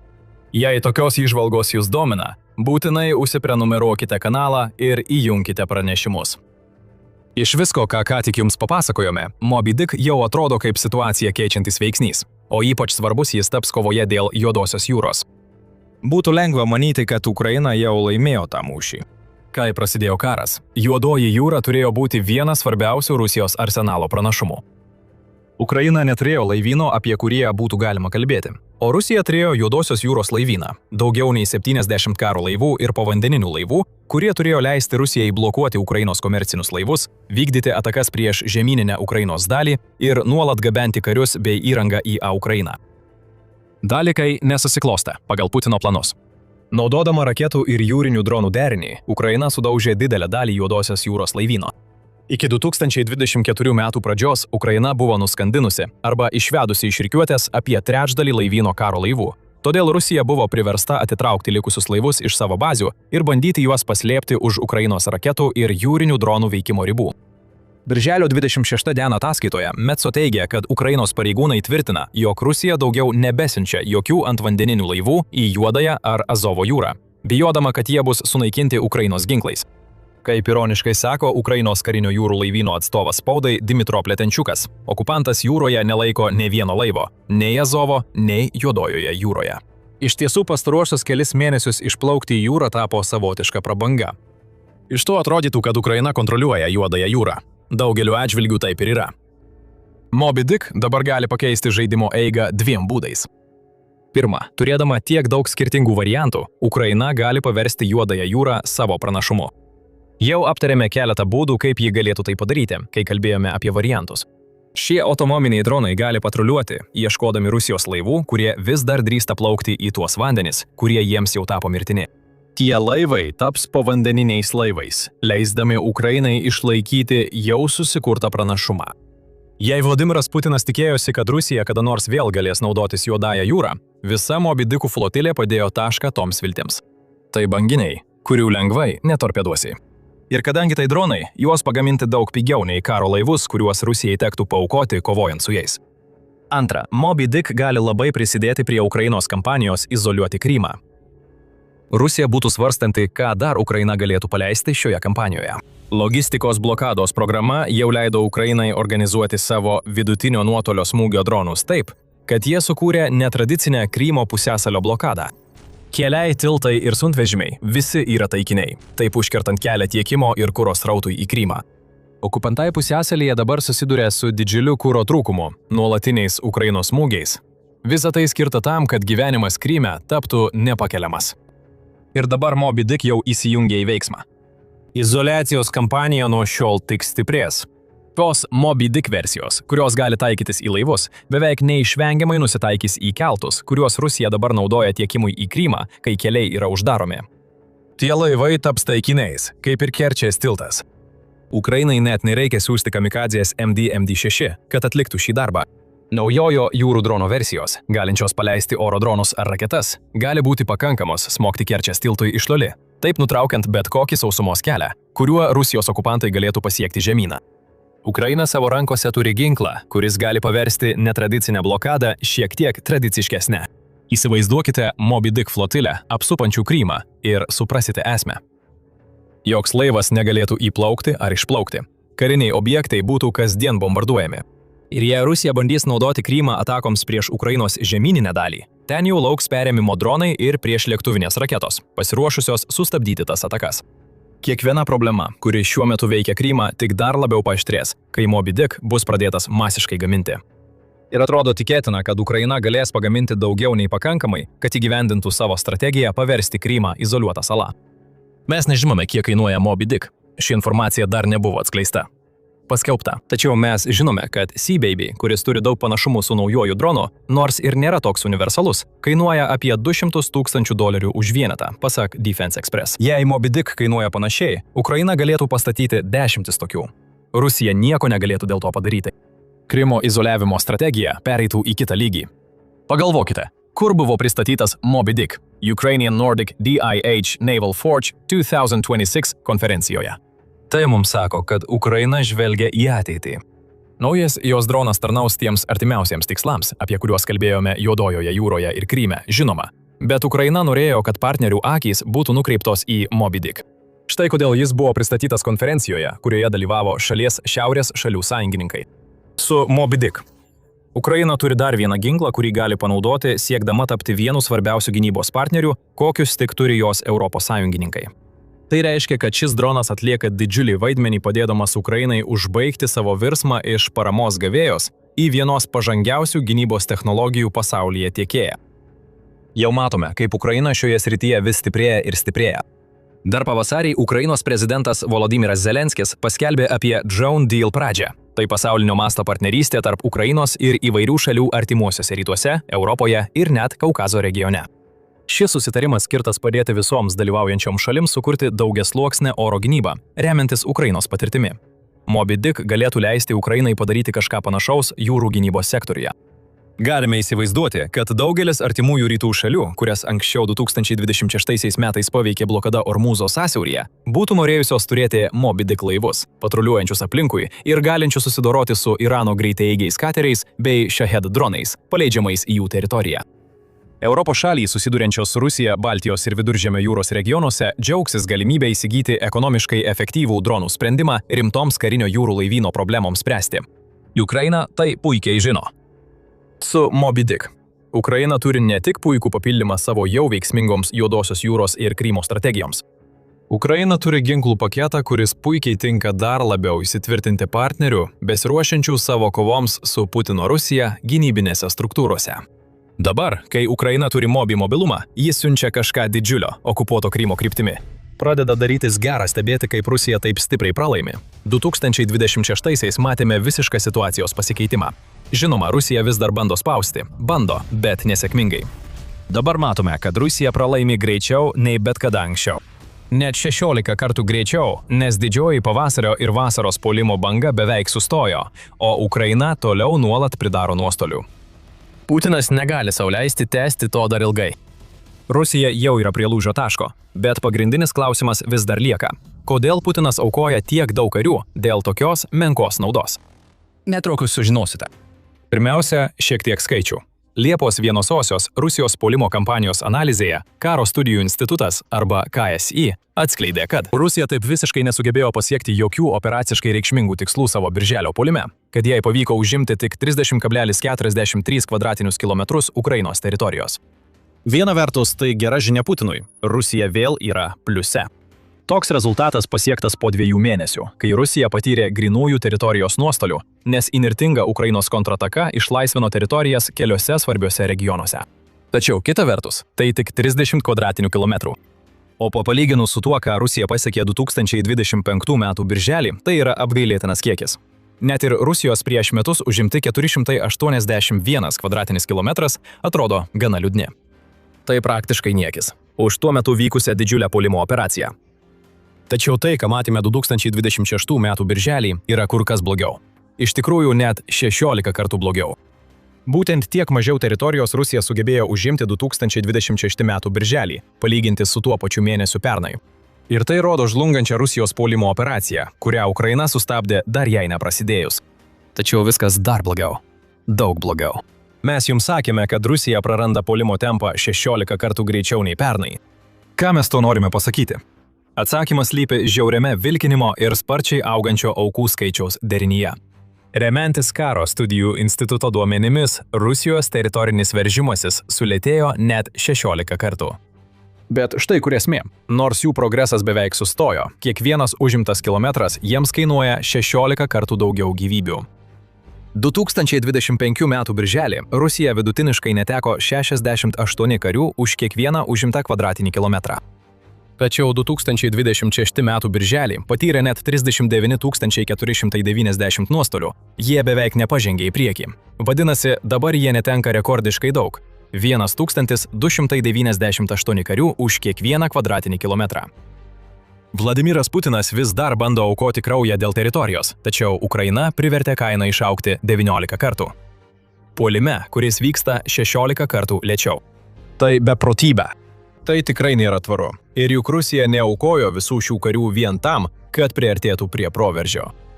Jazdavrių pažymi, kad dauguma Rusijos laimėjimų 2026 metais iki šiol įvyko Konstantinivkoje, kuri yra pietinis įspūdingo Donecko tvirtovės ruožo taškas. Laimėjimai tame mieste sudarė 77% visko, ką Rusijai pavyko užimti per jos apgailėtiną birželio kampaniją. O įskaitant infiltruotosius, Rusija turi karių 37% miesto teritorijos. Šis procentas yra gerokai mažesnis, jei neįtraukime infiltruotojų ir skaičiuojame tik tas miesto dalis, kurias Rusija visiškai kontroliuoja. Turėkite omenyje, kad Rusija pirmą kartą įžengė į Konstantinivką 2025 m. spalį. Maždaug 3/4 metų kovų davė Rusijai maždaug trečdalį miesto, jei būsime dosnūs. Tačiau visa tai reiškia, kad Rusija iš esmės įstrigo aklavietėje pietinėme tvirtovių juostos gale ir sumokėjo milžinišką kraujo kainą, kad pasiektų šią poziciją. Vladimiras Putinas bus įsiutęs. Jis buvo nustatęs terminą – 2026 m. rugsėjį – visos tvirtovių juostos žlugimui. Tačiau jo kariai vis dar pluša viename iš 4 miestų, sudarančių šią juostą, ir vos juda į priekį tame mieste. Vladimiras Putinas mano, kad turi sprendimą visam tam. Ta rugsėjo terminą jis perkelia į gruodžio 31. To tikrai bus pakankamai tiesa, Vladimiras Putinai. Papildomi keli mėnesiai armijai, kuri juda taip lėtai, kad net tinginys jaustųsi pažemintas, kažkaip staiga pagreitins visą procesą ir per artimiausius 6 mėnesius sugriaus visą tvirtovių juostą. Tam tinka tik vienas žodis – kvaila. Vis dėlto tai tik 15 Donecko termino atidėjimas. Jėzau Kristau, Putinai, tu nustatei 5 tokius terminus 2022 metais, 2 2023, 2 2024 ir dar 3 2025. Dabar pridėjai dar 3 2026 po to, kai pasakei kovo 31 ir rugsėjo 1. Bet kas kitas būtų pažiūrėjęs į tą nesėkmių procentą ir supratęs, kad galbūt, tik galbūt Donecką sunku užimti, o Putino terminai visiškai nieko nereiškia. Kalbant apie Ukrainą, jie kiekvieną Rusijos nesėkmę papildo smūgių kampaniją, kuri dar labiau didina Maskvos kančias. Ši kampanija, kurios metu Ukraina suintensyvino giluminius smūgius Rusijos teritorijoje ir 2026 metais į savo arsenalą įtraukė vidutinio nuotolio smūgius, daro milžinišką žalą mechanizmui, kuris palaiko Rusijos bandymus žengti į priekį. Vėlgi, birželio mėnesio skaičiai yra milžiniški. Matėme, kaip Ukraina birželį surengė 303 vidutinio nuotolio smūgius prieš Rusijos taikinius. Tai 93 daugiau nei buvo gegužė. Rusija per mėnesį neteko 12 867 kuro transporto priemonės ir kuro cisternų. Tai 4 kartus daugiau nei ji prarado 2025 m. birželį. Taip pat 2053 artilerijos sistemas, palyginti su 1243. 2025 m. birželį. Visose okupuotose teritorijose Rusijos logistika yra trikdoma, o tai išsekina fronto linijos karius, kurie bando, bet nesugeba pasiekti reikšmingos pažangos. Pačioje Rusijoje birželio mėnesį Ukraina smogė naftos infrastruktūrai ir kariniams objektams. 41 skirtingoje Rusijos federalinėje teritorijoje, įskaitant Maskvą. Daugelis šių teritorijų dabar susiduria su kuro trūkumu, kaip ir Krymas, kuris yra izoliuojamas nuo Rusijos žemyno ir okupuotos Ukrainos žiaurioje kampanijoje, skirtoje visam laikui išvyti okupantus iš neteisėtai aneksuoto pusiasalio. Štai kaip iš tikrųjų atrodo 2026 Vladimirui Putinui ir jo invazijai į Ukrainą. Liūdnas puolimo tempas Ukrainoje ir šalis, kuri dega, nes Ukraina išvystė pajėgumą, kurių Vladimiras Putinas arogantiškai manė, kad ji niekada neturės. Vis dar vienintelis kelias iš dugno yra aukštyn, tiesa? Putinai, lyg tu manėtum, kad jau esi dugne. Taip, kažkaip Rusijai darosi dar blogiau, nei jau atrodo iš visko, ką iki šiol papasakojome. Liepos 1 ataskaitoje Strateginių ir tarptautinių studijų centras CSIS atskleidė, kad Putino karo prieš Ukrainą kaštai, tiek žmogiškieji, tiek finansiniai, sparčiai auga ir tampa nebekontroliuojami. Ir visa tai vyksta tuo metu, kai Rusijos puolimas munka tiek, kad dabar jis yra vienas lėčiausių per pastarąjį šimtmetį karo istorijoje. CSIS teigia, kad Rusija patyrė apie 1,4 milijono nuostolių kampanijoje, kuri iki šiol užėmė tik apie 20% Ukrainos teritorijos. Dauguma šių laimėjimų buvo pasiekta pirmaisiais karo mėnesiais, o tas 20% skaičius taip pat apima Krymą, kurį Rusija užgrobė 2014 metais. Iš 1,4 milijono nuostolių iki 450 tūkstančių, kaip teigia CSIS, yra vadinamos negrįžtamomis netektimis. Tai reiškia, kad jie žuvo mūšyje. Daugelis sužeistųjų niekada nebegalės grįžti į kovą, bent jau ne visaverčiai. Pasak CSIS, tokie skaičiai yra precedento neturintys šiuolaikinio karo laikotarpio. Netrukus paaiškinsime kodėl, bet prieš tai trumpas priminimas, kad žiūrite karinę laidą. Tokio turinio turime dar daug, tad nepamirškite prenumeruoti, jei mūsų kanalas jums suteikia vertingų įžvalgų. Taigi, CSIS atliko palyginimus tarp Rusijos invazijos į Ukrainą ir kitų šiuolaikinių karinių operacijų rezultatų. Rezultatai buvo netokie, kokių Putinas norėtų išgirsti. Vien tik Rusijos nuostolių skaičius Ukrainoje reiškia, kad ji patyrė 4 kartus daugiau nuostolių nei JAV kariuomenė visose karuose, kuriuos kovojo nuo Antrojo pasaulinio karo. Tai apima žiaurius konfliktus Korėjoje ir Vietname, kurie abu pareikalavo didžiulių JAV aukų, o pastaruoju atveju Amerika nepasiekė savo tikslų. Rusija Ukrainoje kovoja 4 kartus prasčiau nei Amerika per daugiau nei 80 metų kovų. Kas iš tikrųjų skaudins Putiną, tai kad žmogus, kuris taip desperatiškai siekia sugrąžinti Rusiją į tai, ką jis laiko Sovietų Sąjungos šlovės metais, būtų pačių lyderių, kuriuos jis nori mėgdžioti, išjuoktas dėl visiško ir absoliutaus nesėkmingumo. Rusijos nuostoliai Ukrainoje yra 9 kartus didesni nei bendri Sovietų Sąjungos ir Rusijos nuostoliai nuo Antrojo pasaulinio karo laikų. Akartosimetai – 9 kartus didesni. Jei Putinas nori, kad jo palikimas būtų Rusijos sugrąžinimas į Sovietų Sąjungos laikus ar bet kurį kitą tariamai šlovingą Rusijos istorijos laikotarpį, tuomet jam nesiseka. Ir Rusijai tiesiog nebus geriau. United 24 Media pranešė, kad Rusija 2026 metais kas mėnesį netenka nuo 30 tūkstančių iki 34 tūkstančių karių. Pridėjus birželio duomenis, gauname aukų skaičių, kuris Rusija jau per daug artėja prie 40 tūkstančių ribos. Šie nuostoliai nėra kompensuojami naujais kontraktiniais kariais. Rusija verbuoja savanorius. Maždaug 27 tūkstančiai per mėnesį tempu. O tai reiškia, kad Ukraina kiekvieną mėnesį mažina Rusijos gyvosios jėgos pranašumą. Kai kuriuose fronto linijos vietose Rusija dabar netenka 8 karių kiekvienam Ukrainos prarastam kariui, priduria CSIS. O puolimo tempas pagrindinėse fronto vietose yra labai lėtas. Konstantinivkoje, kurią galbūt prisimenate iš anksčiau, Rusija juda į priekį. 50 metrų per dieną greičiu, ne kilometrais, o metrais. Dauguma žmonių tą atstumą galėtų nubėgti per 10 sekundžių, ar net greičiau. Pokrovske Rusija juda į priekį. 70 metrų per dieną greičiu, o geriausias rezultatas yra Slovensko sektoriuje – 90 metrų per dieną. Tokius skaičius paskutinį kartą matėme per Somos mūšį Pirmajame pasaulinėme kare. Ir tai nėra tai, kuo Putinas turėtų didžiuotis. Ukrainos bepiločių pranašumas čia tikrai pradeda duoti vaisių. CSIS teigia, kad Ukrainos dirbtinių intelektų valdomų ir autonominių sistemų naudojimas vaidina didžiulį vaidmenį Rusijos nesėkmėse, kurias šiuo metu matome visame mūšio lauke. Tai ypač svarbi priežastis, kodėl matome tą 8:1 aukų statistiką. Putinas vis dar bando stumti savo karius į priekį, o Ukraina įvaldo dirbtinio intelekto dronus ir autonominius ginklus, kurie leidžia jai laikyti savo karius toliau nuo fronto, tačiau vis tiek sukelti didžiulius nuostolius priešui. Rusija bando atsakyti imdamasi ir savo pačios dirbtinio intelekto plėtros. Remiantis Liepos 3-osios Pravda pranešimu, Rusija pradėjo masiškai dislokuoti dirbtiniu intelektu aprūpintus dronus Zaporižios regione, kas žinoma kelia nerimą. Net jei tai įvyko praėjus keliems mėnesiams po to, kai Ukraina sukaupė didžiulės dirbtinio intelekto dronų atsargas skirtas smogti Rusijai. Tačiau atrodo, kad Rusijai tai per mažai ir per vėlu. Ukrainos dronų pranašumas vis auga. Fronte Ukraina turi 1,5:1 kiekybinį pranašumą, kai kalbama apie FPV dronus. Ukraina taip pat gali prilygti Rusijai dronų skaičiumi ir savo ilgo nuotolio atakomis dažnai net ją pranoksta. Kol Rusija sunkiai perpranta dirbtinį intelektą ir dronus, Ukraina kuria dronus, kuriuos galima paleisti beveik iš bet kurios vietos. Mes tai matome su Sea Baby. Jūrų dronas, kuris anksčiau ir vis dar naudojamas kamikadzės atakoms prieš Rusijos laivus, taip pat buvo paverstas FPV dronų paleidimo platforma, kuri gali būti naudojama taikiniams Juodojoje jūroje ir Kryme atakuoti. Visa tai Rusijai kainuoja tiesiog nepakeliamai daug. Tai jau matome iš verbavimo skaičių. Vidutiniškai per mėnesį užsiregistruodavo 27 000 savanorių. Tačiau po katastrofiško birželio Rusijai trūksta daugiau nei 12 000 žmonių. Taip pat tai matome ir finansiškai. Rusijos požiūris, kai ji bandė palaužti Ukrainą išsekindama, žlugo dabar, kai bepiločiai orlaiviai lemia iki 90% aukų mūšio lauke. Dabar, kai praneša The Independent, Rusija dėl sparčiai augančių karo išlaidų, kurias lemia milžiniški nuostoliai, gali viršyti savo planuotą metinį biudžetą bent 28 milijardais dolerių. Rusijos karo išlaidos pasiekė naują rekordą – 2026 metų pirmąjį ketvirtį. Ji išleido 83,5 milijardo dolerių invazijai, o tai sudaro maždaug pusę viso Rusijos biudžeto.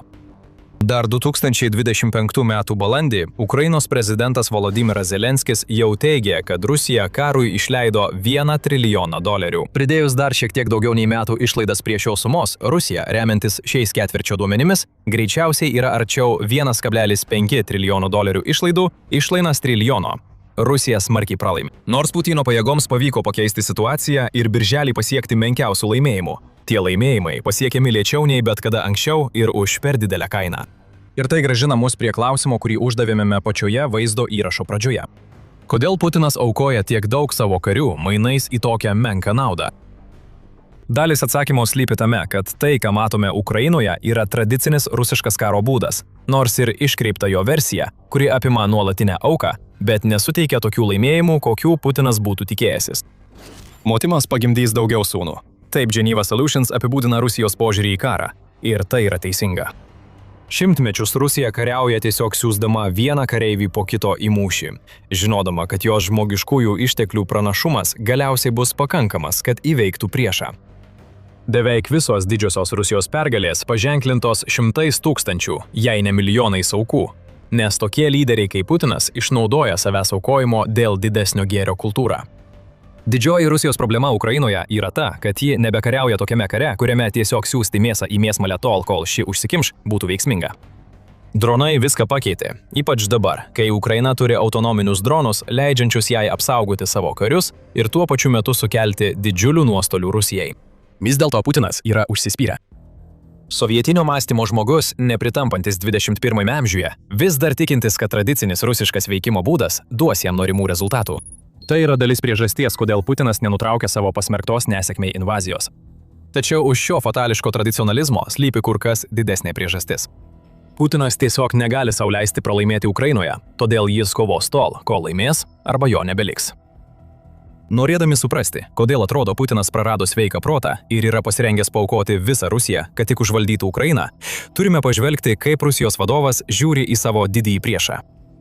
Putinas desperatiškai siekia užsitikrinti savo palikimą, bent jau pasėdamas naujos Rusijos imperijos sėklas. Idealiu atveju ta imperija bus sukurta jam dar gyvam esant. Ukraina turėjo būti viso to pradžios taškas. Viena iš iškreiptų Vladimiro Putino pateisinimų jo invazijoms į Ukrainą yra ta, kad Ukraina yra Rusijos buvusios imperijos dalis, siekianti carų, tokių kaip Petras Didysis ir Jekaterina Didžioji, laikus. Žodžiai didysis Putinui skamba patraukliai. Ir jo iškreiptame prote kažkas verčia jį tikėti, kad jis galėtų užsitarnauti tokį titulą, jei pavyktų pavergti Ukrainą. Savo esė apie rusų ir ukrainiečių istorinę vienybę. Vladimiras Putinas teigia, kad rusai ir ukrainiečiai yra viena tauta, o ne dvi atskiros tautos, turinčios skirtingas kultūras ir istorijas.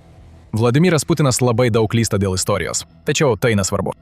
Jis iš tikrųjų tiki, kad daro tai, kas teisinga, tiek Rusijai, tiek savo palikimui, ir tai daro Vladimirą Putiną labai pavojingų žmogumi. Toks pavojingas, kad jis siųs kareivius į Ukrainą tol, kol jų nebeliks. Putino galvoje Rusijai yra tik du variantai – laimėti arba žlugti. Tačiau net ir be vadinamųjų istorinių pateisinimų, Putinas taip pat supranta, kad jam pačiam Ukrainoje yra tik du variantai – laimėti arba žlugti. Putinas yra įstrigęs. Jis pradeda suvokti, kad Rusija greičiausiai negalės laimėti Ukrainoje, bent jau per jo gyvenimą. Tačiau jis taip pat žino, kad turi atsidurti tokioje padėtyje, kurioje negalėtų sau leisti pralaimėti. Dešimtmečius Putinas puikiai sugebėjo apsisaugoti nuo režimo pasikeitimo, tiek pajungdamas savo Rusijos oligarchus, tiek ribodamas informacijos srautą šalyje, kad Kremliaus propaganda viską užgoštų.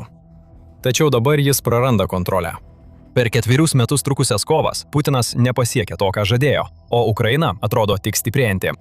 Kai maskviečiai stebi, kaip virš jų galvų skrenda Ukrainos dronai, net stipriausia propaganda negali paslėpti fakto, kad Putinas atnešė karą į savo teritoriją. Vienintelis Putino kelias dabar – laimėti Ukrainoje. Tačiau pasitraukimas atveria kelią nepasitenkinimui. Tai sukelia klausimų, pykčio ir suteikia galimybių tiems, kurie tyko šešėliuose, galanda savo peilius ir laukia progos nuversti Putiną bei užgrobti valdžią savo. Putinas tapo desperatiškas ir tai daro jį pavojingu tiek savo tautai, tiek Ukrainai ir likusiai Europai.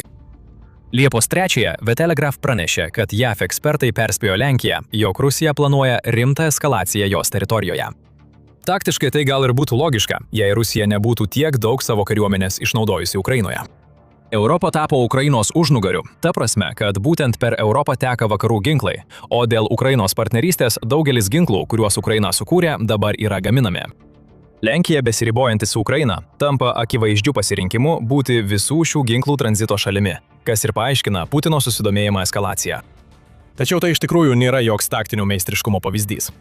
Lenkija yra NATO narė. Putinas žino, kad bet kokia eskalacija jos teritorijoje, kuri pernelyg priartėtų prie tiesioginės atakos, sukeltų 5 straipsnio aktyvavimą.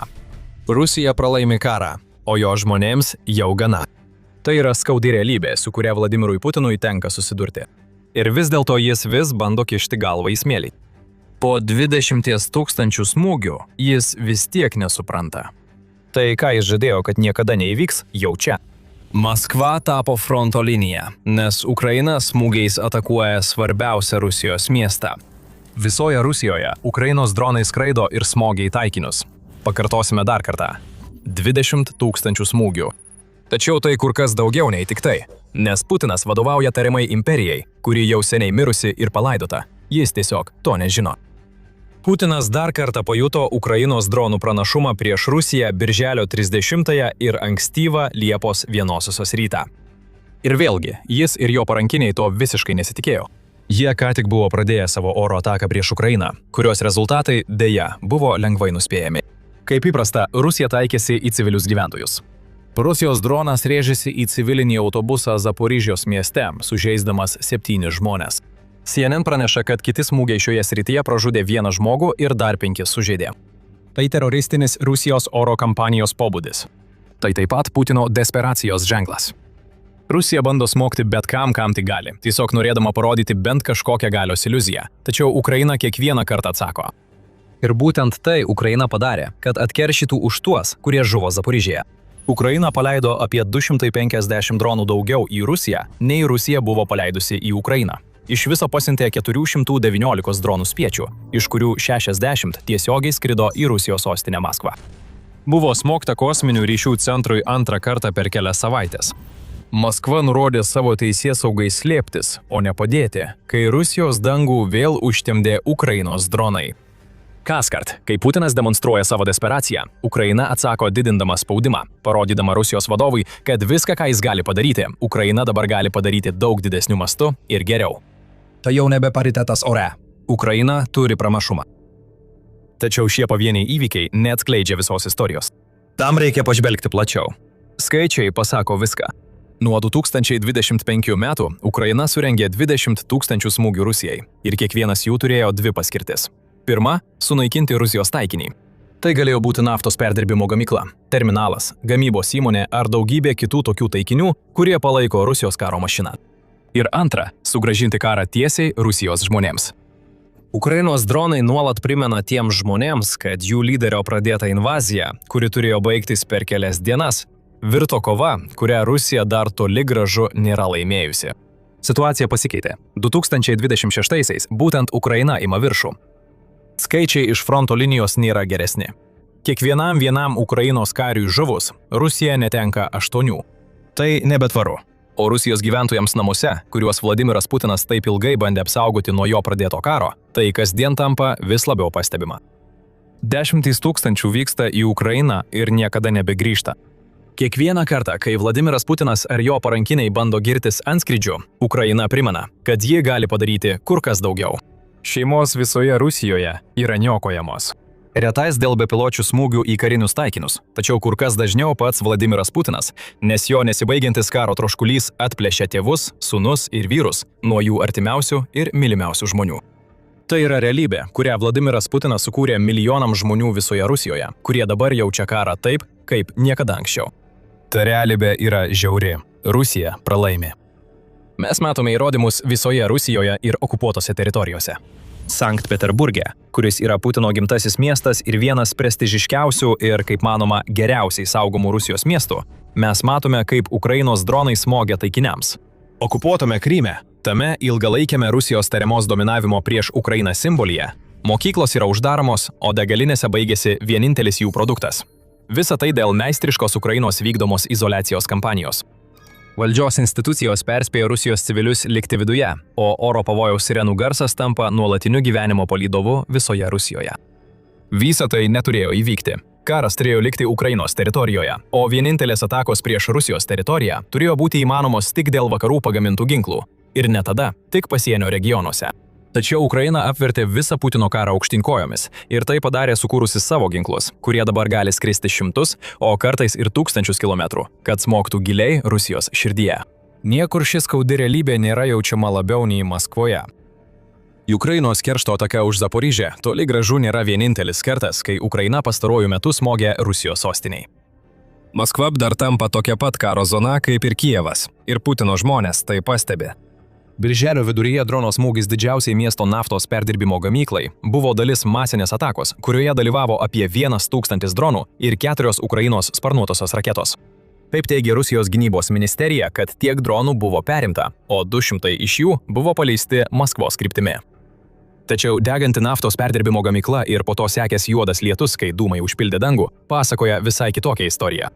Ukrainos dronai smogia ten, kur skauda. Jie priverčia atšaukti skrydžius, o žmonės Maskvos gatvėse mato juos, kai šie dūzgia link savo taikinių. Tai nebegali būti paslėpta. Ukrainos dronų smūgių mastas yra precedento neturintis ir jie sužlugdė nenugalimos Rusijos, kurią bandė sukurti Putinas naratyvą. Maskva tapo nauja fronto linija. Putinas žinoma bando apsimesti, kad viskas tvarkoje. Jo kaip nesutaikomo lyderio, kuris visada darys geriausia Rusijai, įvaizdis buvo geriausiu atveju trapus ir paremtas policinė valstybė bei siautėjančia cenzūra. Tas įvaizdis dabar yra bandomas kaip niekada anksčiau ir skyla po Ukrainos negailestingos ilgų nuotolių dronų kampanijos spaudimo. Būtent šis įvaizdis neleis Putinui pasiduoti, net kai jis žinos, kad turėtų, o jo generolai jam nepadeda, sakydami, kad sausumos pajėgų kariai pasieks jo tikslus, net kai jie masiškai žūsta, bandydami pralaužti Ukrainos gynybą. Maskvoje Putinas bando užtikrinti tiek elitą, tiek maskviečius, kad tai, ką dabar matome, tai yra laikinas sutrikimas, bet taip būti negali.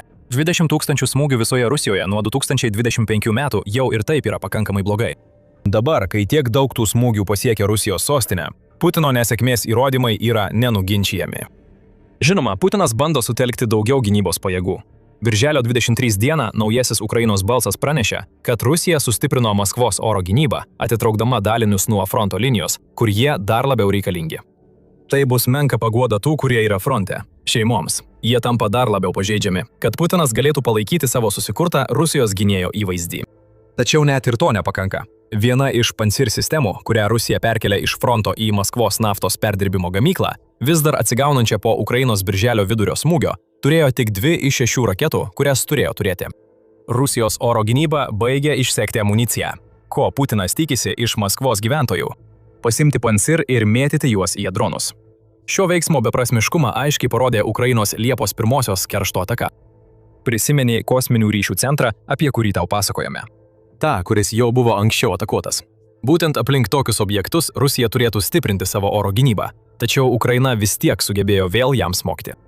Dronai nukeliavo daugiau nei 500 km, kad pasiektų Dubnos palydovinės komunikacijos centrą, o Rusijos gynyba vėl beveik nieko nepadarė, kad juos sustabdytų.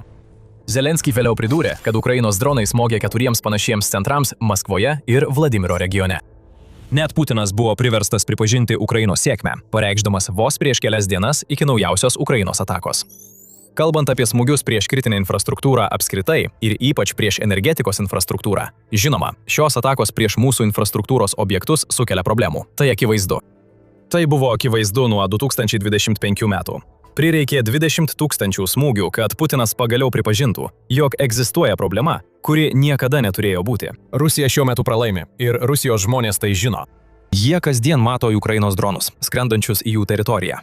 Jie jaučia sunkiai besiverčiančios ekonomikos ir didelės infliacijos poveikį, dėl kurio pragyvenimo išlaidos išaugo iki astronominių aukštumų. Degalų mažėja. JK žvalgyba praneša, kad žuvo bent 500 000 rusų, o įskaitant sužeistuosius ir pasidavusius, kare nukentėjusių karių skaičius viršyje 1 400 000. Yra net pranešimų, kad kai kuriuose fronto vietose rusų karių gyvenimo trukmė siekia vos 20 minučių. O tai pabrėžia negailestingą efektyvumą bepiločių orlaivių užtvindytose žudymo zonose.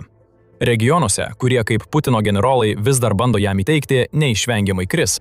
Galbūt laikui bėgant taip ir bus, tačiau randai įsirėžę į rusų odą vis gilėja ir gilėja. Ir daugeliui Rusijos viduje jau gana. Jie nori, kad karas baigtųsi ir vis dažniau ryžtasi pasakyti prezidentui, kuris tiek ilgai juos laikė baimėje, kad karas baigtas. Rusija pralaimėjo, susitaikykite su tuo. Tai gali visiškai pakeisti viską Putinui. Bet prieš gilindamiesi toliau, primenu, kad žiūrite karinę laidą. Jei gaunate įžvalgų iš mūsų kanalo, prenumeruokite ir paspauskite pranešimų varpelį, kad ir toliau matytumėte mūsų vaizdo įrašus. Antikariniai balsai Rusijoje skamba vis garsiau ir jie sako Putinui tą patį. Išvesk mus iš čia. Liepos 1 ataskaitoje Kyiv Post atskleidė, kad didžiausia Ukrainos ataka prieš Maskvą sukėlė staigų antikarinę nusiteikimo augimą visoje Rusijoje. Leidinys cituoja nevyriausybinės organizacijos Join Ukraine atliktus tyrimus, kurie analizavo socialinių tinklų diskusijas po Ukrainos smūgių.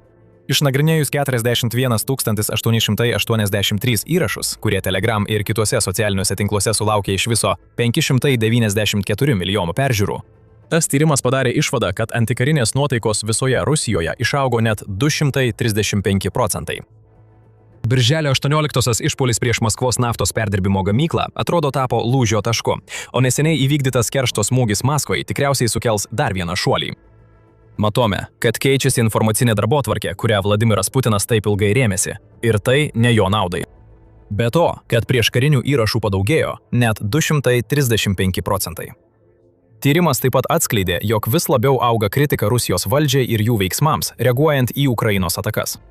Vis labiau abejojama Rusijos oro gynybos efektyvumu, kas neturėtų stebinti, turint omenyje akivaizdų Ukrainos dronų poveikį. Tyrimas atskleidžia, kad Putino vyriausybė kaltinama nesugebėjimu apsaugoti savo piliečių. Julija Jeleničiai iš Prisijunk prie Ukrainos tai puikiai apibendrina. Kol kovos vyksta toli, lengviau jas ignoruoti arba žiūrėti į jas per propagandos prizmę. Tačiau kai dronai pasiekia Maskvą ar kitus didžiuosius miestus, rusai pradeda galvoti apie savo saugumą, kvestionuoti valdžios veiksmus, kritiškai vertinti oficialius pareiškimus ir reikalauti karo pabaigos, praneša Jeleničiai. Tai Putino akimis yra nepriimtina. Tai yra aiškiausias iki šiol įrodymas, kad jo, kaip didžiojo Rusijos gynėjo statusas, yra kvestionuojamas. Net ir su policinė valstybė, kurią jis sukūrė, bei visais socialinių tinklų ir interneto suvaržymais Rusijoje, nepasitenkinimas ne tik prasiskverbia, bet ir auga. Ir tai dar ne viskas. Be kalbų socialiniuose tinkluose yra ir kitų ženklų, kad Putino žmonės nori, jog jis pagaliau pripažintų, kad invazija, kokią jis įsivaizdavo, yra prarasta. Birželio 19-osios ataskaitoje Pravda atskleidė, kad projektas Faraday Daily, kurį sukūrė Rusijos žurnalistė Farida Rustamova, gavo prieigą prie šaltinio Rusijos valdančiojoje partijoje Vieningoji Rusija, kuriai vadovauja Putinas. Tas šaltinis atskleidė, kad partijos organizuojamos fokus grupės vis dažniau rodo, jog Rusijos žmonės yra pasirengę priimti Ukrainos karo pabaigą, kuri nesibaigtų pergale.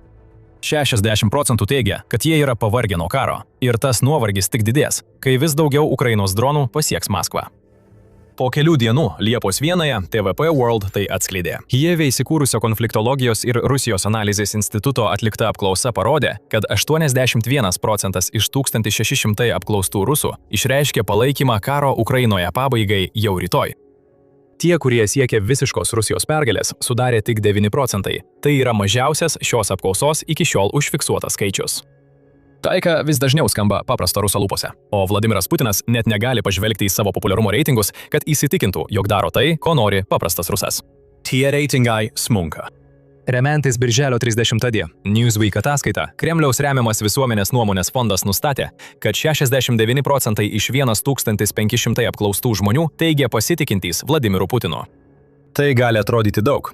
Daugelis vakarų politikų atiduotų viską už tokius pasitikėjimo rodiklius. Tačiau čia yra keli dalykai, į kuriuos reikia atkreipti dėmesį. Pirma, tai yra žemiausias pasitikėjimo lygis Vladimirui Putinui nuo tada, kai jis pradėjo savo invaziją.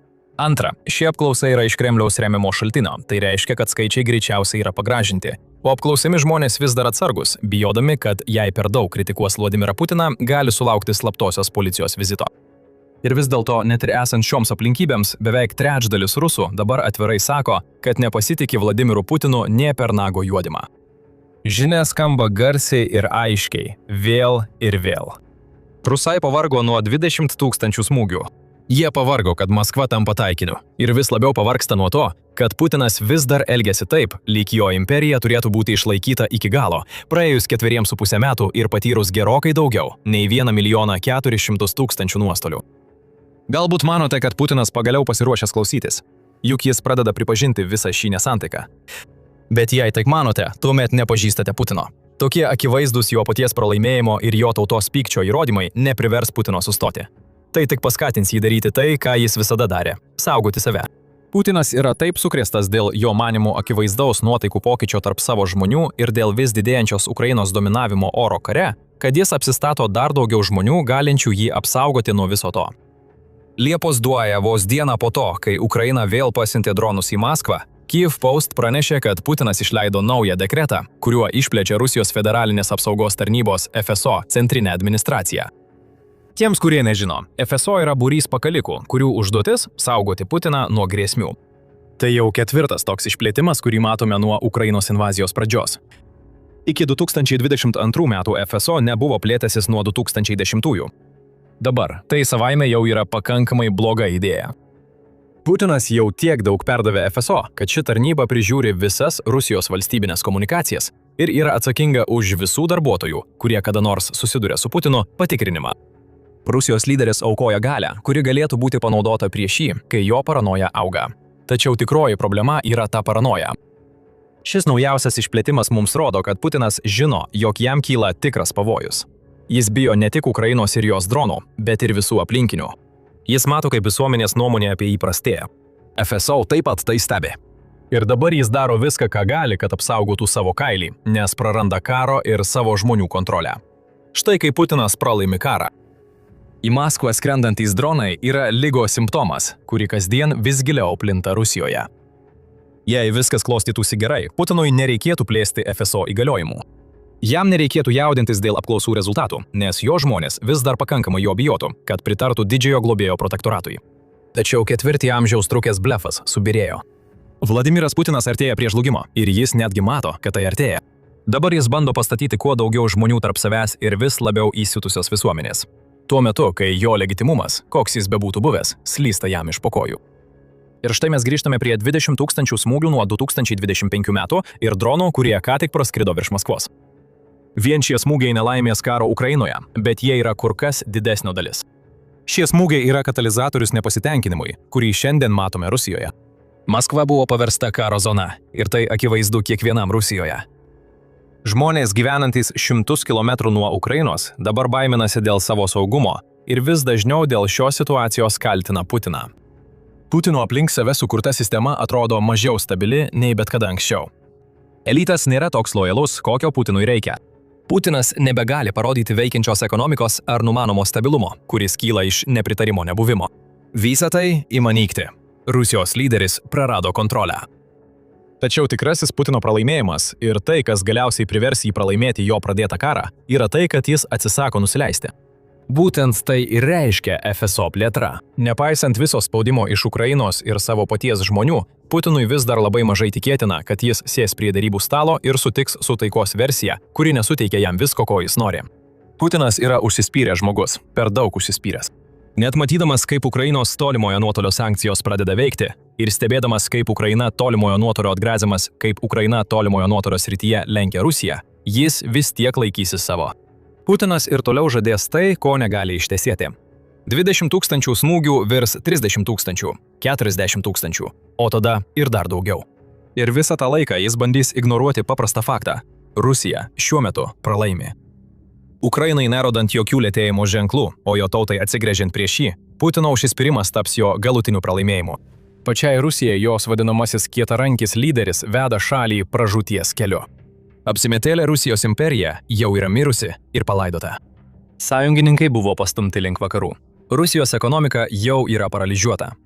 Putinas tampa bejėgiu prezidentu, kuris savo užsispyrimu sužlugdė Rusijos pasitikėjimą savimi pasaulinėje arenoje. Ir mūsų vaizdo įraše galite sužinoti, kodėl tai yra tokia didžiulė problema žmogui, apsėstam to, kokį palikimą paliks, ir šaliai, kuriai jis vadovauja.